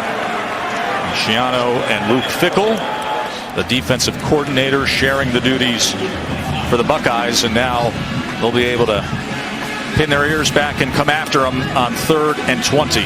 There is Luke Fickell. Yeah, I just admire that guy. You know, he played at Ohio State, was on Jim Tressel's staff, coached a lot of different places, became a coordinator, became an interim head coach. Urban Meyer had no intention of keeping him when he first took the job, but fell in love with the kind of person he was, and Luke Fickell is an outstanding football coach. 3rd and 20. O'Connor pressured and goes down. Jalen Holmes, who left the game for a moment when he was slow to get up earlier, comes up with the tackle of O'Connor. Again, this defensive front, you don't have any dominant defensive linemen right now, but they are athletic, and this is their rushman package. Their 4 best pass rushers on the field at the same time. That's Hubbard, Holmes, Tyquan Lewis, and Nick Bosa. And Jalen Holmes gets the trip up. Hartbarger on to punt again. They're coming after him this time. They almost got to it. And he gets off a wobbly, choppy punt that just rolls dead at the 31. Just a 32-yard punt as Ohio State will take over from there. Well, your NFL Sunday can get started at 10 a.m. Eastern with NFL Insiders. Then at 11, it is Sunday NFL Countdown. And Monday Night Football is coming to you from Mexico City. Seen great reports already from Mexico City as we get you set for the Texans and Raiders, a historic moment, our Monday Night Football. And there are some great former players taking part in that game between the Texans and Raiders. Max Bulla, you see him there, of course. Riley, the middle linebacker here for Michigan State. And Connor Cook is on the Raiders. Of course, a 34-5 record as the 3-year starter here. Right now it's the defense that needs to step up as Weber tries to continue his good-looking second half.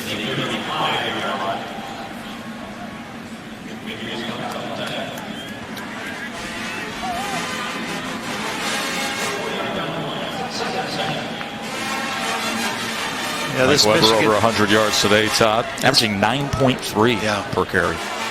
Michigan State defense just cannot afford to get much further behind Ohio State. Their offense kind of getting stuck a little bit here with this fast Ohio State defense. They got to keep the game right in this area. Barrett, he was pressured as he threw, and that is complete to Marcus Ball. Now I think they're going to rule it incomplete. As Bulla was applying the pressure. It's the second time we've seen Bulla get there on a delayed rush and gets there right as he's trying to throw the football. Watch 30. Gets right into the body of J.T. Barrett. Has to kind of throw with all arm and doesn't make a good throw.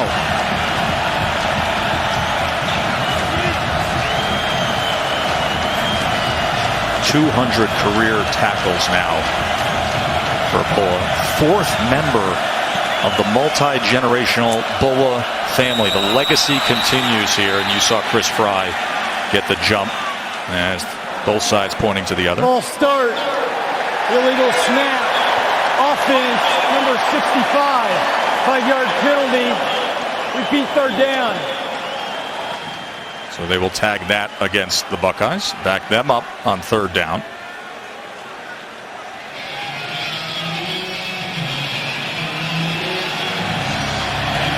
All three penalties on Ohio State have been on their offense. 3rd and 11. Then the Spartans get a stop here, minus their best player, Malik McDowell, again today.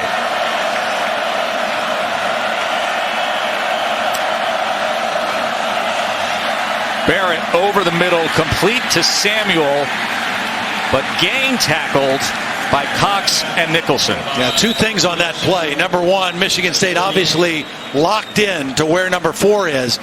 But because that throw was a little bit behind Samuel and he had to slow down to reach back, I think that's why they caught him short of the first down. If he's able to catch that in stride and turn up field, he's too fast. I think he makes the first down conversion. Talked about how young and the lack of experience that Michigan State has defensively. Well, Darian Hicks, who they're tending to here, is their most experienced defensive back. He's been a 3-year starter. As he's able to walk off the field.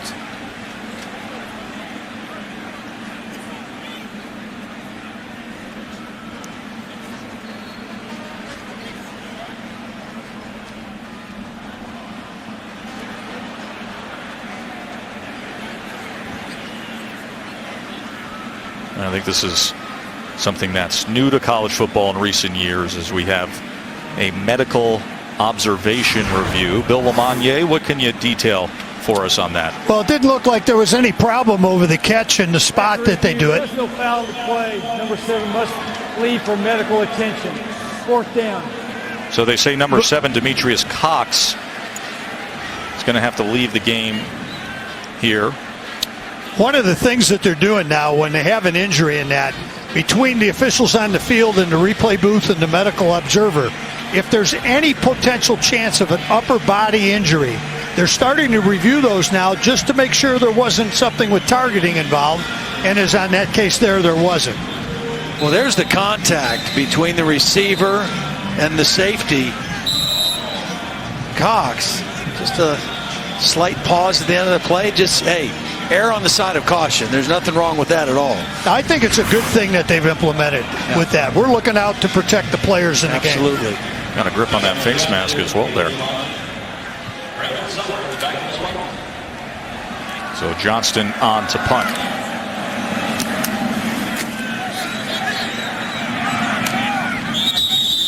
And a fair catch at the 21 off the 41-yard punt. Under a minute and a half here in the third. It's been a chippy day, the kind of game you expect deep in November between Michigan State and Ohio State. Absolutely. I mean, these two teams have battled the last several years. They both pride themselves on being physical football teams. We've got Big Ten weather. We've got Big Ten action in a game that matters very much to both of these teams. They have played such significant games in recent years. They've split the last 6. Of course, 2013, the Big Ten championship. Last year, the game with Geiger's last-second field goal to send things off course for Ohio State and lead the way towards Michigan State to the college football playoff. L.J. Scott wrestled down near the line of scrimmage. Damian Terry in at quarterback again. Player Spotlight is brought to you by America's Navy. Big plays by L.J. Scott today. Had the 64-yard touchdown reception, the 61-yard run. Over his average on the season, 9.5 per for the sophomore running back. And is back in motion now. And has play action off of it, and then they get it to L.J. Scott, who goes high, hurdling for a first down right over Garyon Conley. Well, this guy did two things on this play, Joe. First of all, he reaches down and catches on a cold day a low throw with his fingertips. And then he has the presence to leap for the first down over Garyon Conley. This guy has come up with big plays when Michigan State has needed him. Illegal substitution. Offensive team broke the huddle with 12 players. 5-yard penalty. Remains first down. Now shake of the head for the sloppiness there. Yeah, trying to get L.J. Scott out of the ball game. And they had two tailbacks in the huddle. Gerald Holmes was there as well. Now look at the athleticism, though, on this last play by L.J. Scott. Superb. I mean, again, first of all, the catch and then the hurdle. It's cold. The ball is slick when it's cold. It's snowing, and he reaches down and snatches it and then makes the play at the end of the catch. So Gerald Holmes in at running back now as they bring Line in as the fullback and motion Shelton. And they will give it to Holmes, and he's wrapped up by Worley. And that'll end the third quarter. Timeout on the field. As Mike Weber was able to break loose and then score it to give the #2 team in the country just a touchdown lead headed to the fourth.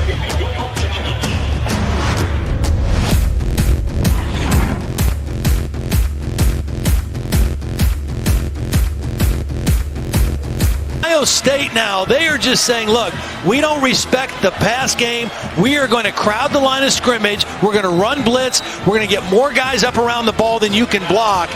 And we are going to force you to try to beat us throwing the football. Here's Damian Terry. As that throw was well off the mark. Joe Tessitore, Todd Blackledge, Holly Rowe with you here to start the fourth quarter at Spartan Stadium. #2 team in the country, only up a touchdown.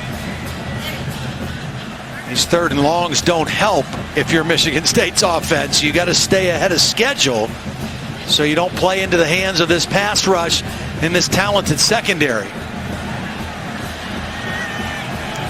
3rd and 16 as Terry stays in as the quarterback. Michigan State has missed their last 5 third down conversion attempts.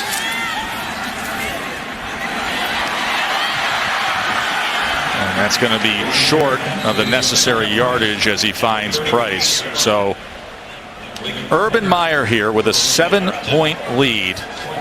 He is 54-3 as the head coach at Ohio State when leading after 3 quarters, but 2 of those rare 3 losses have come to Michigan State.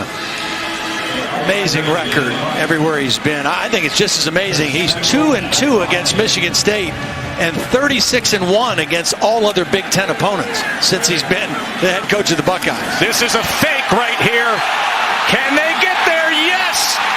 Michigan State needed a little magic, and Chris Fry provided it. You just knew they had to try something like this because their offense was running into a brick wall. Perfect execution. Riley Bulla with the key block. He's one of the personal protectors. He's going to get out in front of it. And Fry, the guy they nicknamed Caveman, comes through with the big conversion on 4th down.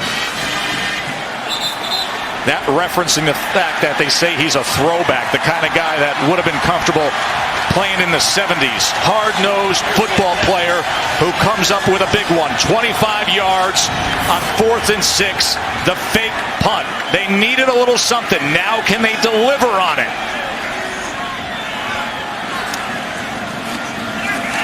Gerald Holmes' flag is down as that front does well in finding Holmes, and the snow starts up here in the 4th quarter again.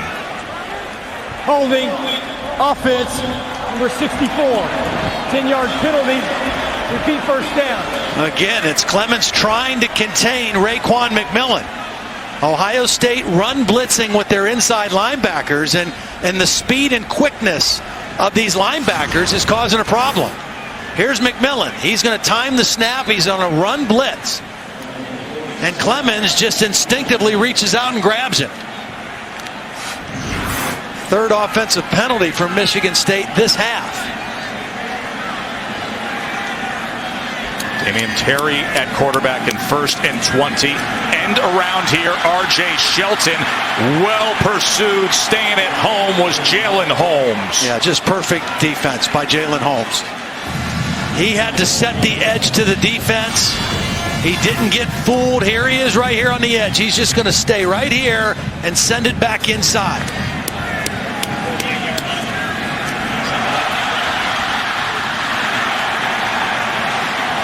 Two great plays by the Ohio State defense. After the fake punt fooled him, a couple of negative yardage plays in a row. This defense has really stepped up here on these last 2 plays after that fake punt indeed. Fake punt continuing this drive to now its 8th play. Terry, pressure trying to leak out of it, but all he has is the angle for the sideline, and it'll be 3rd and long. Holly, that wind is whipping up, isn't it? It is. The 3rd quarter was fairly nice down here on the field, but it has started getting pretty nasty. The wind is picking up, and the sideways snow is making it very pleasant down here. It's weird. The sun is sort of shining, and it's sideways snowing. I don't know what to tell you. It's pretty ugly right now. I'm going to send you down another one of those triple espresso shots, my friend. 3rd and 13. You can see that wind blowing the flurries side to side as the Spartans are going right into the teeth of it.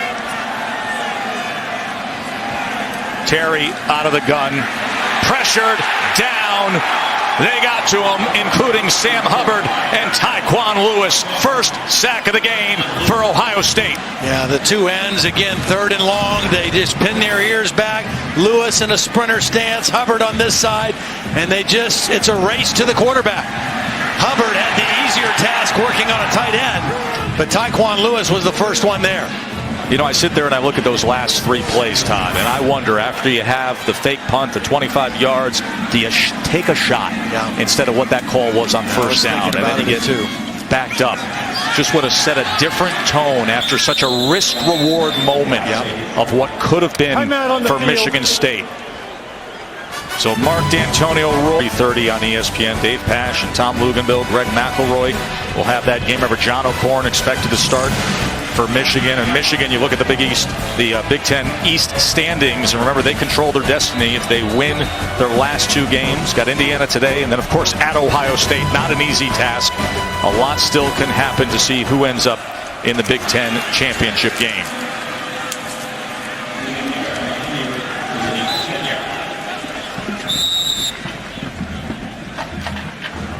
Panashuk with the tackle of J.T. Barrett. Well, this Michigan State defense, even though they trail right now in the 4th quarter, has played much better than they had earlier in the season. This is a defense that gave up 54 points to Northwestern. A lot of points to Wisconsin, BYU. And a defense that has struggled getting pressure on the quarterback for much of the year until the first half today, as Riley Bullock comes up with the tackle. Adnan, what's up?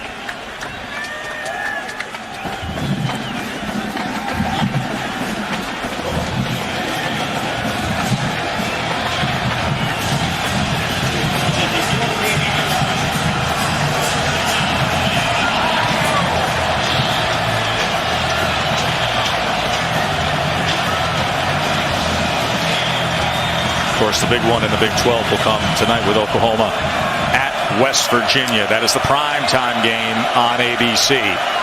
3rd down and 5 here. Play clock's down to 3.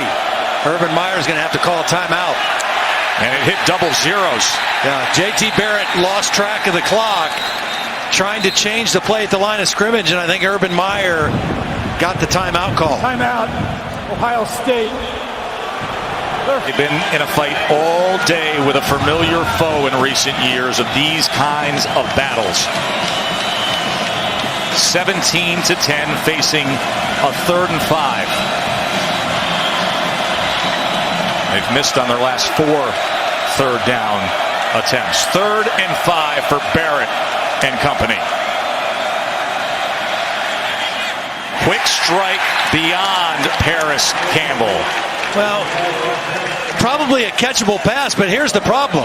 Paris Campbell would have been short of the first down if he makes that catch. I mean, he's got to know where the stick is and get beyond that so that if he does make the catch, it's a first down. He comes back. It would have been close. It would have been very close. I saw where he ended up, but probably would have been close had he made the catch. So instead, it's their 2nd straight 3 and out. And it'll bring on Cameron Johnston, who has 13 punts over 50 yards this year. They could use one right here to flip this field. Oh, even though Michigan State didn't capitalize on their fake punt, they should still get good field position. Rugby-style boot. And it is fielded at about the 45-yard line. The ball came loose at the end, but they're going to likely mark him down right there. Just a 41-yard punt with no return. And that's where Michigan State will take over. 9.5 minutes to play. Timeout on the field. Will we have high drama here in East Lansing? Stick around.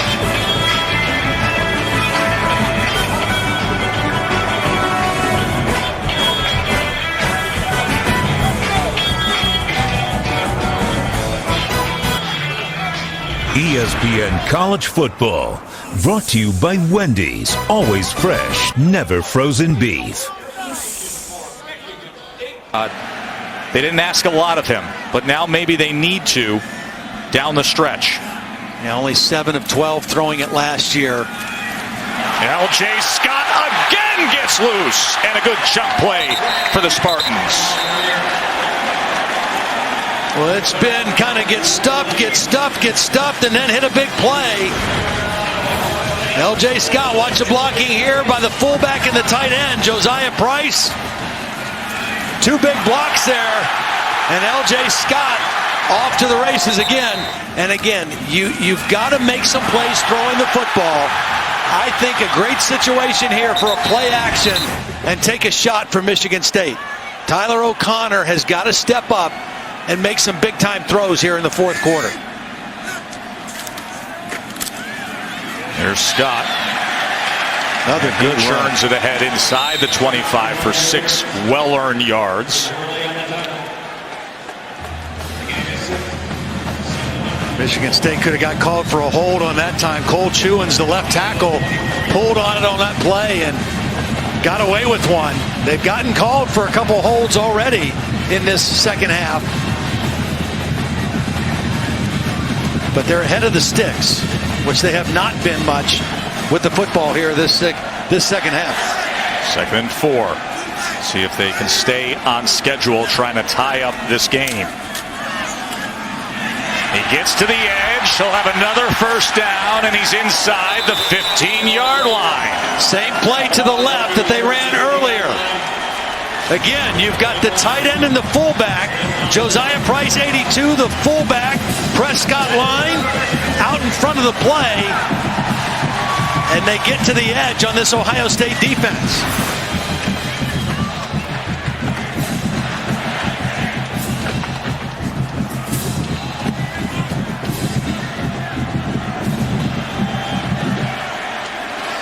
Now 204 yards rushing. They've got a 1-yard rushing advantage over Ohio State in the ball game. They're going to feed him. And he wiggles his way to about the 8-yard line, tackled by Raekwon McMillan. Why do I say that about the rushing? Under Mark D'Antonio, since 2010, Michigan State is 57-8 in games that they outrush their opponents. When they get outrushed, 17-25. That's 73-15 is overall with him here. Even better since 2010. But right now, they hold a slight advantage in the rushing game. 152 yards rushing is a career high for L.J. Scott. The number that matters now, though, is 7. Grabbing hold of a touchdown for the Spartans. He cuts back to the inside and tries to work his way to the 5-yard line. It'll be 3rd down from there. Again, a nice block by Prescott Line, the fullback, and a nice read of that block by L.J. Scott. Red zone touchdowns, Ohio State very stingy. 3rd and 3. Only 8 touchdowns and 28 red zone attempts Ohio State has given up this season. And Mark D'Antonio told us yesterday his biggest concern has been struggling to score in the red zone. 3rd and 3. Does he look at this as a 2-down situation or not? Scott. A little help from your friends for 1st and goal, Spartans. Well, again, you want to know where the ball is going on this drive? Follow Prescott Line, number 45. Follow the fullback and watch L.J. Scott just get right on his backside and follow him towards that goal line. That is Michigan State power football.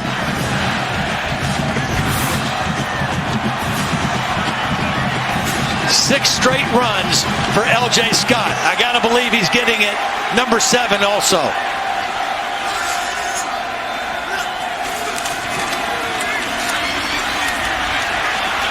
Stacked up a wall of Buckeyes, including Baker.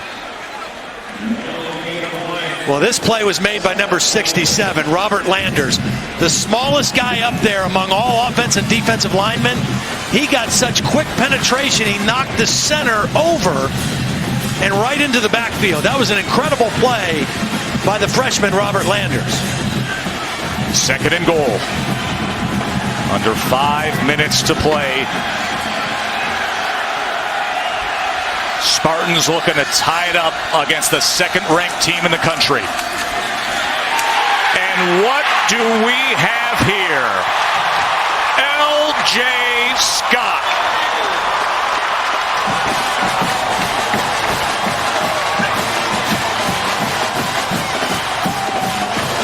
They pull the center, Benny McCowan, and Prescott Line just puts his face on people on this whole possession.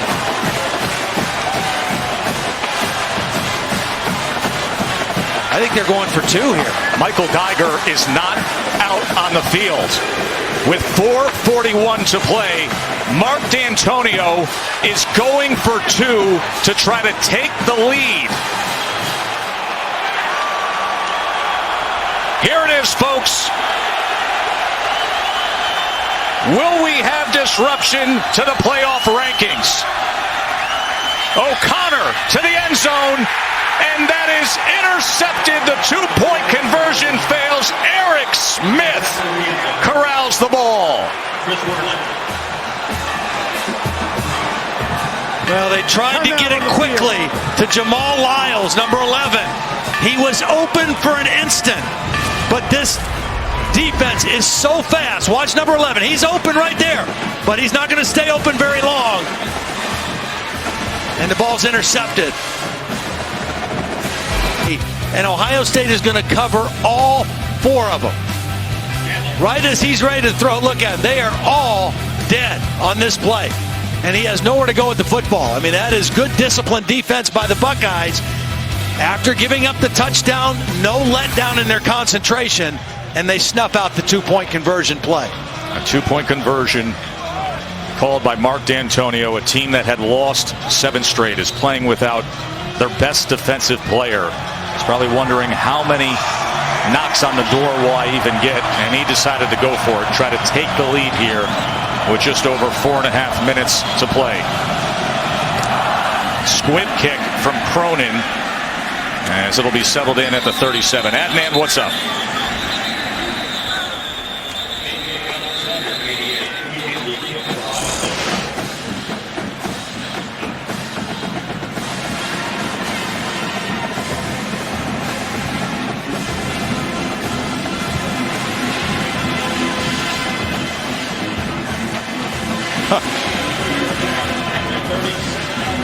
Now, it's funny to try to measure up the SEC East to the SEC West here.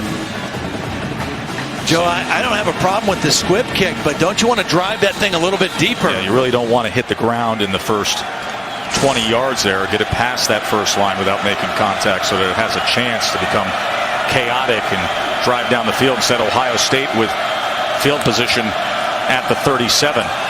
And Barrett threw it to the outside of McLaurin that time.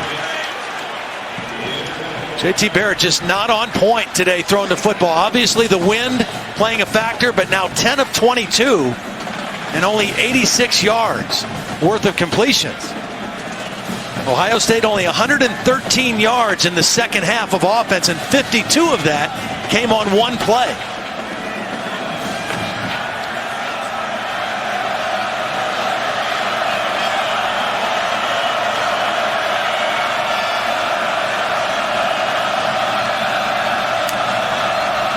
Second and 10, he will run it, as he was able to get some help from Weber on that cut block, and then Hicks makes the tackle. 8 yards there. Again, another nice crafty run, because Michigan State came with a corner blitz. It was blocked by the guard, Michael Jordan, but he stayed inside on that run play. Second time that Darian Hicks has stayed down at the end of a play, as the medical team is out there tending to him. See him writhing in pain as they're out there. Let's go down to the field to Holly. Well, Darian Hicks is the young man that had to leave the game for the medical observer. They do have a team neurologist on the sideline. He was cleared to return, but right now I see him grasping his lower right back. This appears to be a different injury than the prior one that kept him out. Here's what happened. The end of this tackle with Barrett.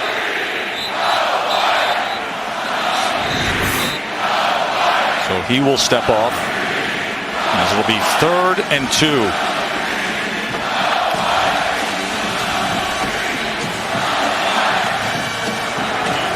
Michigan State with 2 true freshman corners in the game right now, in Corley and Lane, 29 and 39. That is Samuel in the slot to the top of your screen as the number 3 receiver, and it's going to be Barrett getting to the edge to midfield, and a first down, Ohio State. And that is the 4th time today that he has rushed for a first down on 3rd down. Yeah, he has not had a good day throwing it, but boy, has he been effective running it. 23 carries now, knows what he needs for the first down, gets north and south. See him protect that ball with both arms. Urban Meyer said he has been a tough guy, a great manager, and an on-schedule quarterback as good as he's had.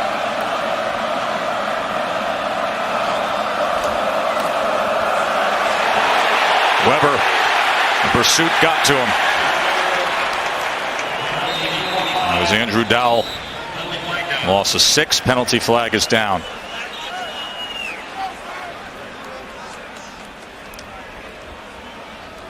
I think it's going to be a holding on Elflein again. Holding, offense, number 65. Penalties declined. 2nd down. Got to pull him out again in center. It's a tough thing to ask a center to do, to pull out in front of a play like this. is well defended. That's excellent technique by Robert Bowers, number 91, to keep that outside arm free. And now it's second down and long.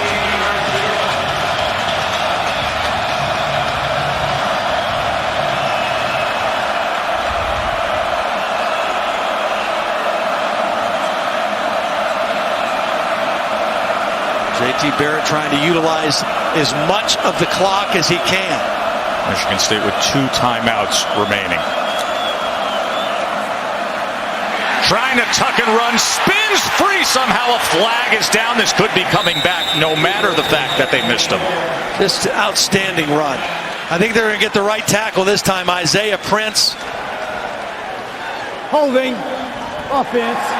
Number 59. 10-yard penalty. Feet second down. It's a little line stunt between the right tackle and the right guard, and Prince got caught. Watch the lineman twist. And Prince is the guy who gets called with the hold, trying to block the inside rusher. But again, the niftiness of J.T. Barrett as a runner. I mean, it's fascinating to me how good he is at eluding pressure and being effective as a runner. Second and 26. All of a sudden, that field position they had after the short kick, they're going backwards, and Michigan State, it's working out for them at this point. Will they get the ball back? Can they manage the clock? Well, does Ohio State have a little something in them offensively? Here's Weber. So it'll be third down from there as Alexander comes up with the tackle. It's a big run. Big run by Weber. Timeout. Michigan State. Their second. So Michigan State will have 1 timeout remaining. And looking to come up with the stop here on 3rd and long. Trailing by 1 because they went for the 2-point conversion and it was picked off. Reminder that tonight on ABC, it is a big one in the Big 12. Number 9, Oklahoma. Number 14, West Virginia. Oklahoma unbeaten in conference play, still slim playoff chances. Skylar Howard's had an outstanding season. Baker Mayfield in recent polling is now number 2 in the Heisman race. And of course, with Lamar Jackson's stumble on Thursday night, perhaps the door is open if he can have an outstanding performance tonight.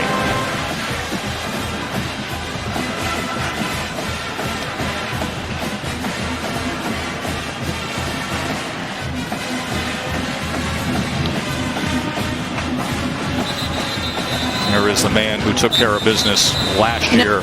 Michael Geiger had the game-winning field goal to beat Ohio State. Will he have an opportunity? Defense still has work to do. Ohio State number 2 in the country. And all week long, the conversations when it comes to the playoff has been, it doesn't matter if there's a Big Ten championship attached to their name. They are in prime position. Will they still be after this? 3rd and 15.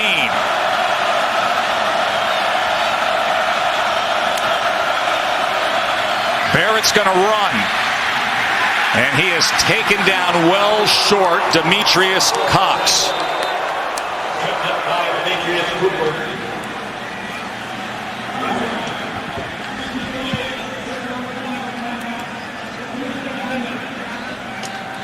And Michigan State will exhaust that final timeout. Well, this is interesting, as was last Saturday, isn't it, my friends? You're going to be punting here on 4th down. Michigan State's going to have one last chance. Yeah, they're going to get a shot at it. You know, their defense came through. That short kick, though, Ohio State has a chance to really flip the field and make Michigan State go the long field with a good punt here. Right here, we've got your top 6, the way you see it. I think this is interesting down here that you say USC is among the best. Yeah, I mean, there's a lot of other teams scrambling around there after the top 4 or 5.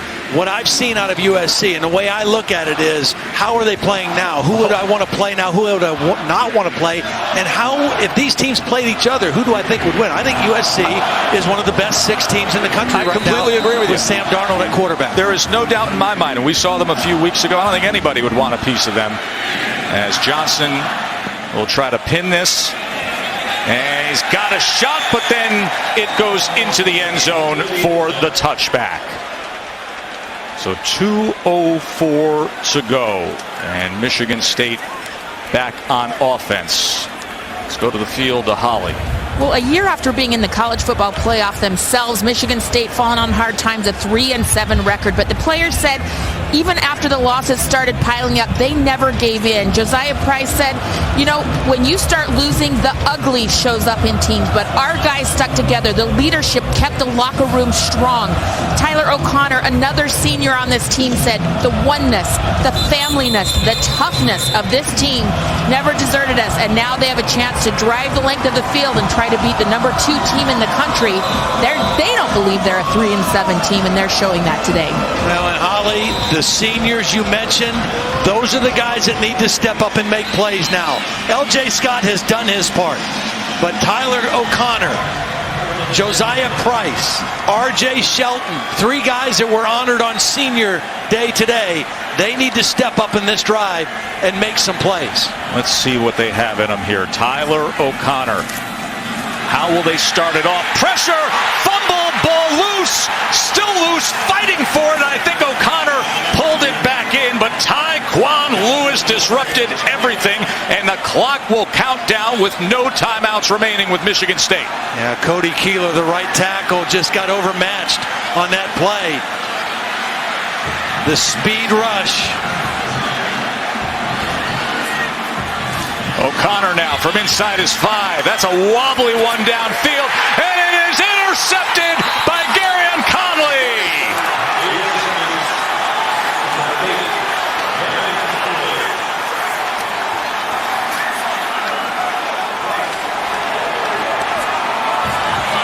Pressure in both cases on the first 2 plays.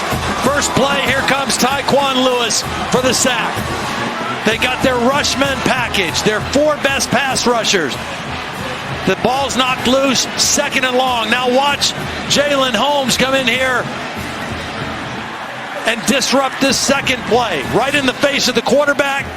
The ball's underthrown to the inside, and Garyon Conley with the 17th interception of the season for this Ohio State defense. Team captain from the famed Massillon High School.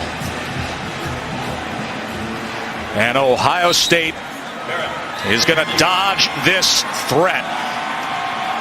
A great battle with a team in Michigan State that hasn't been so great this year. But did they ever step up today? And Ohio State dug in and fought hard. And Todd, I wonder now, in framing the playoff conversation, because everybody loves taking every angle possible, will we hear some of those saying when it comes to Ohio State, well, if Mark D'Antonio didn't go for a 2-point conversion, who knows what we'd be talking about? Yeah, I'm sure there'll be people saying that, people outside of the Big Ten that aren't familiar with this rivalry and how tight these games have been played will maybe look at this and raise an eyebrow. And I guess the big question will be, coming into today, Ohio State looked like a very strong and solid number 2 in the college football playoff. How strong will they be at the end of this weekend? Reminder that after the full day of college football, we're going to have Bucci and Anderson on Sports Center at night. They will wrap up the day. I'm sure the decision by D'Antonio on the finish here will be part of the conversation. They'll get you set for the full day of the NFL. That's after USC, UCLA. What a thriller to get your college football Saturday started. Only the beginning. Michigan's coming up. A big one in the Big 12 tonight. But right here, Ohio State survives. Down to the field to Holly. Well, JT Barrett, a very dramatic game here. What were you thinking when Michigan State decided to go for 2?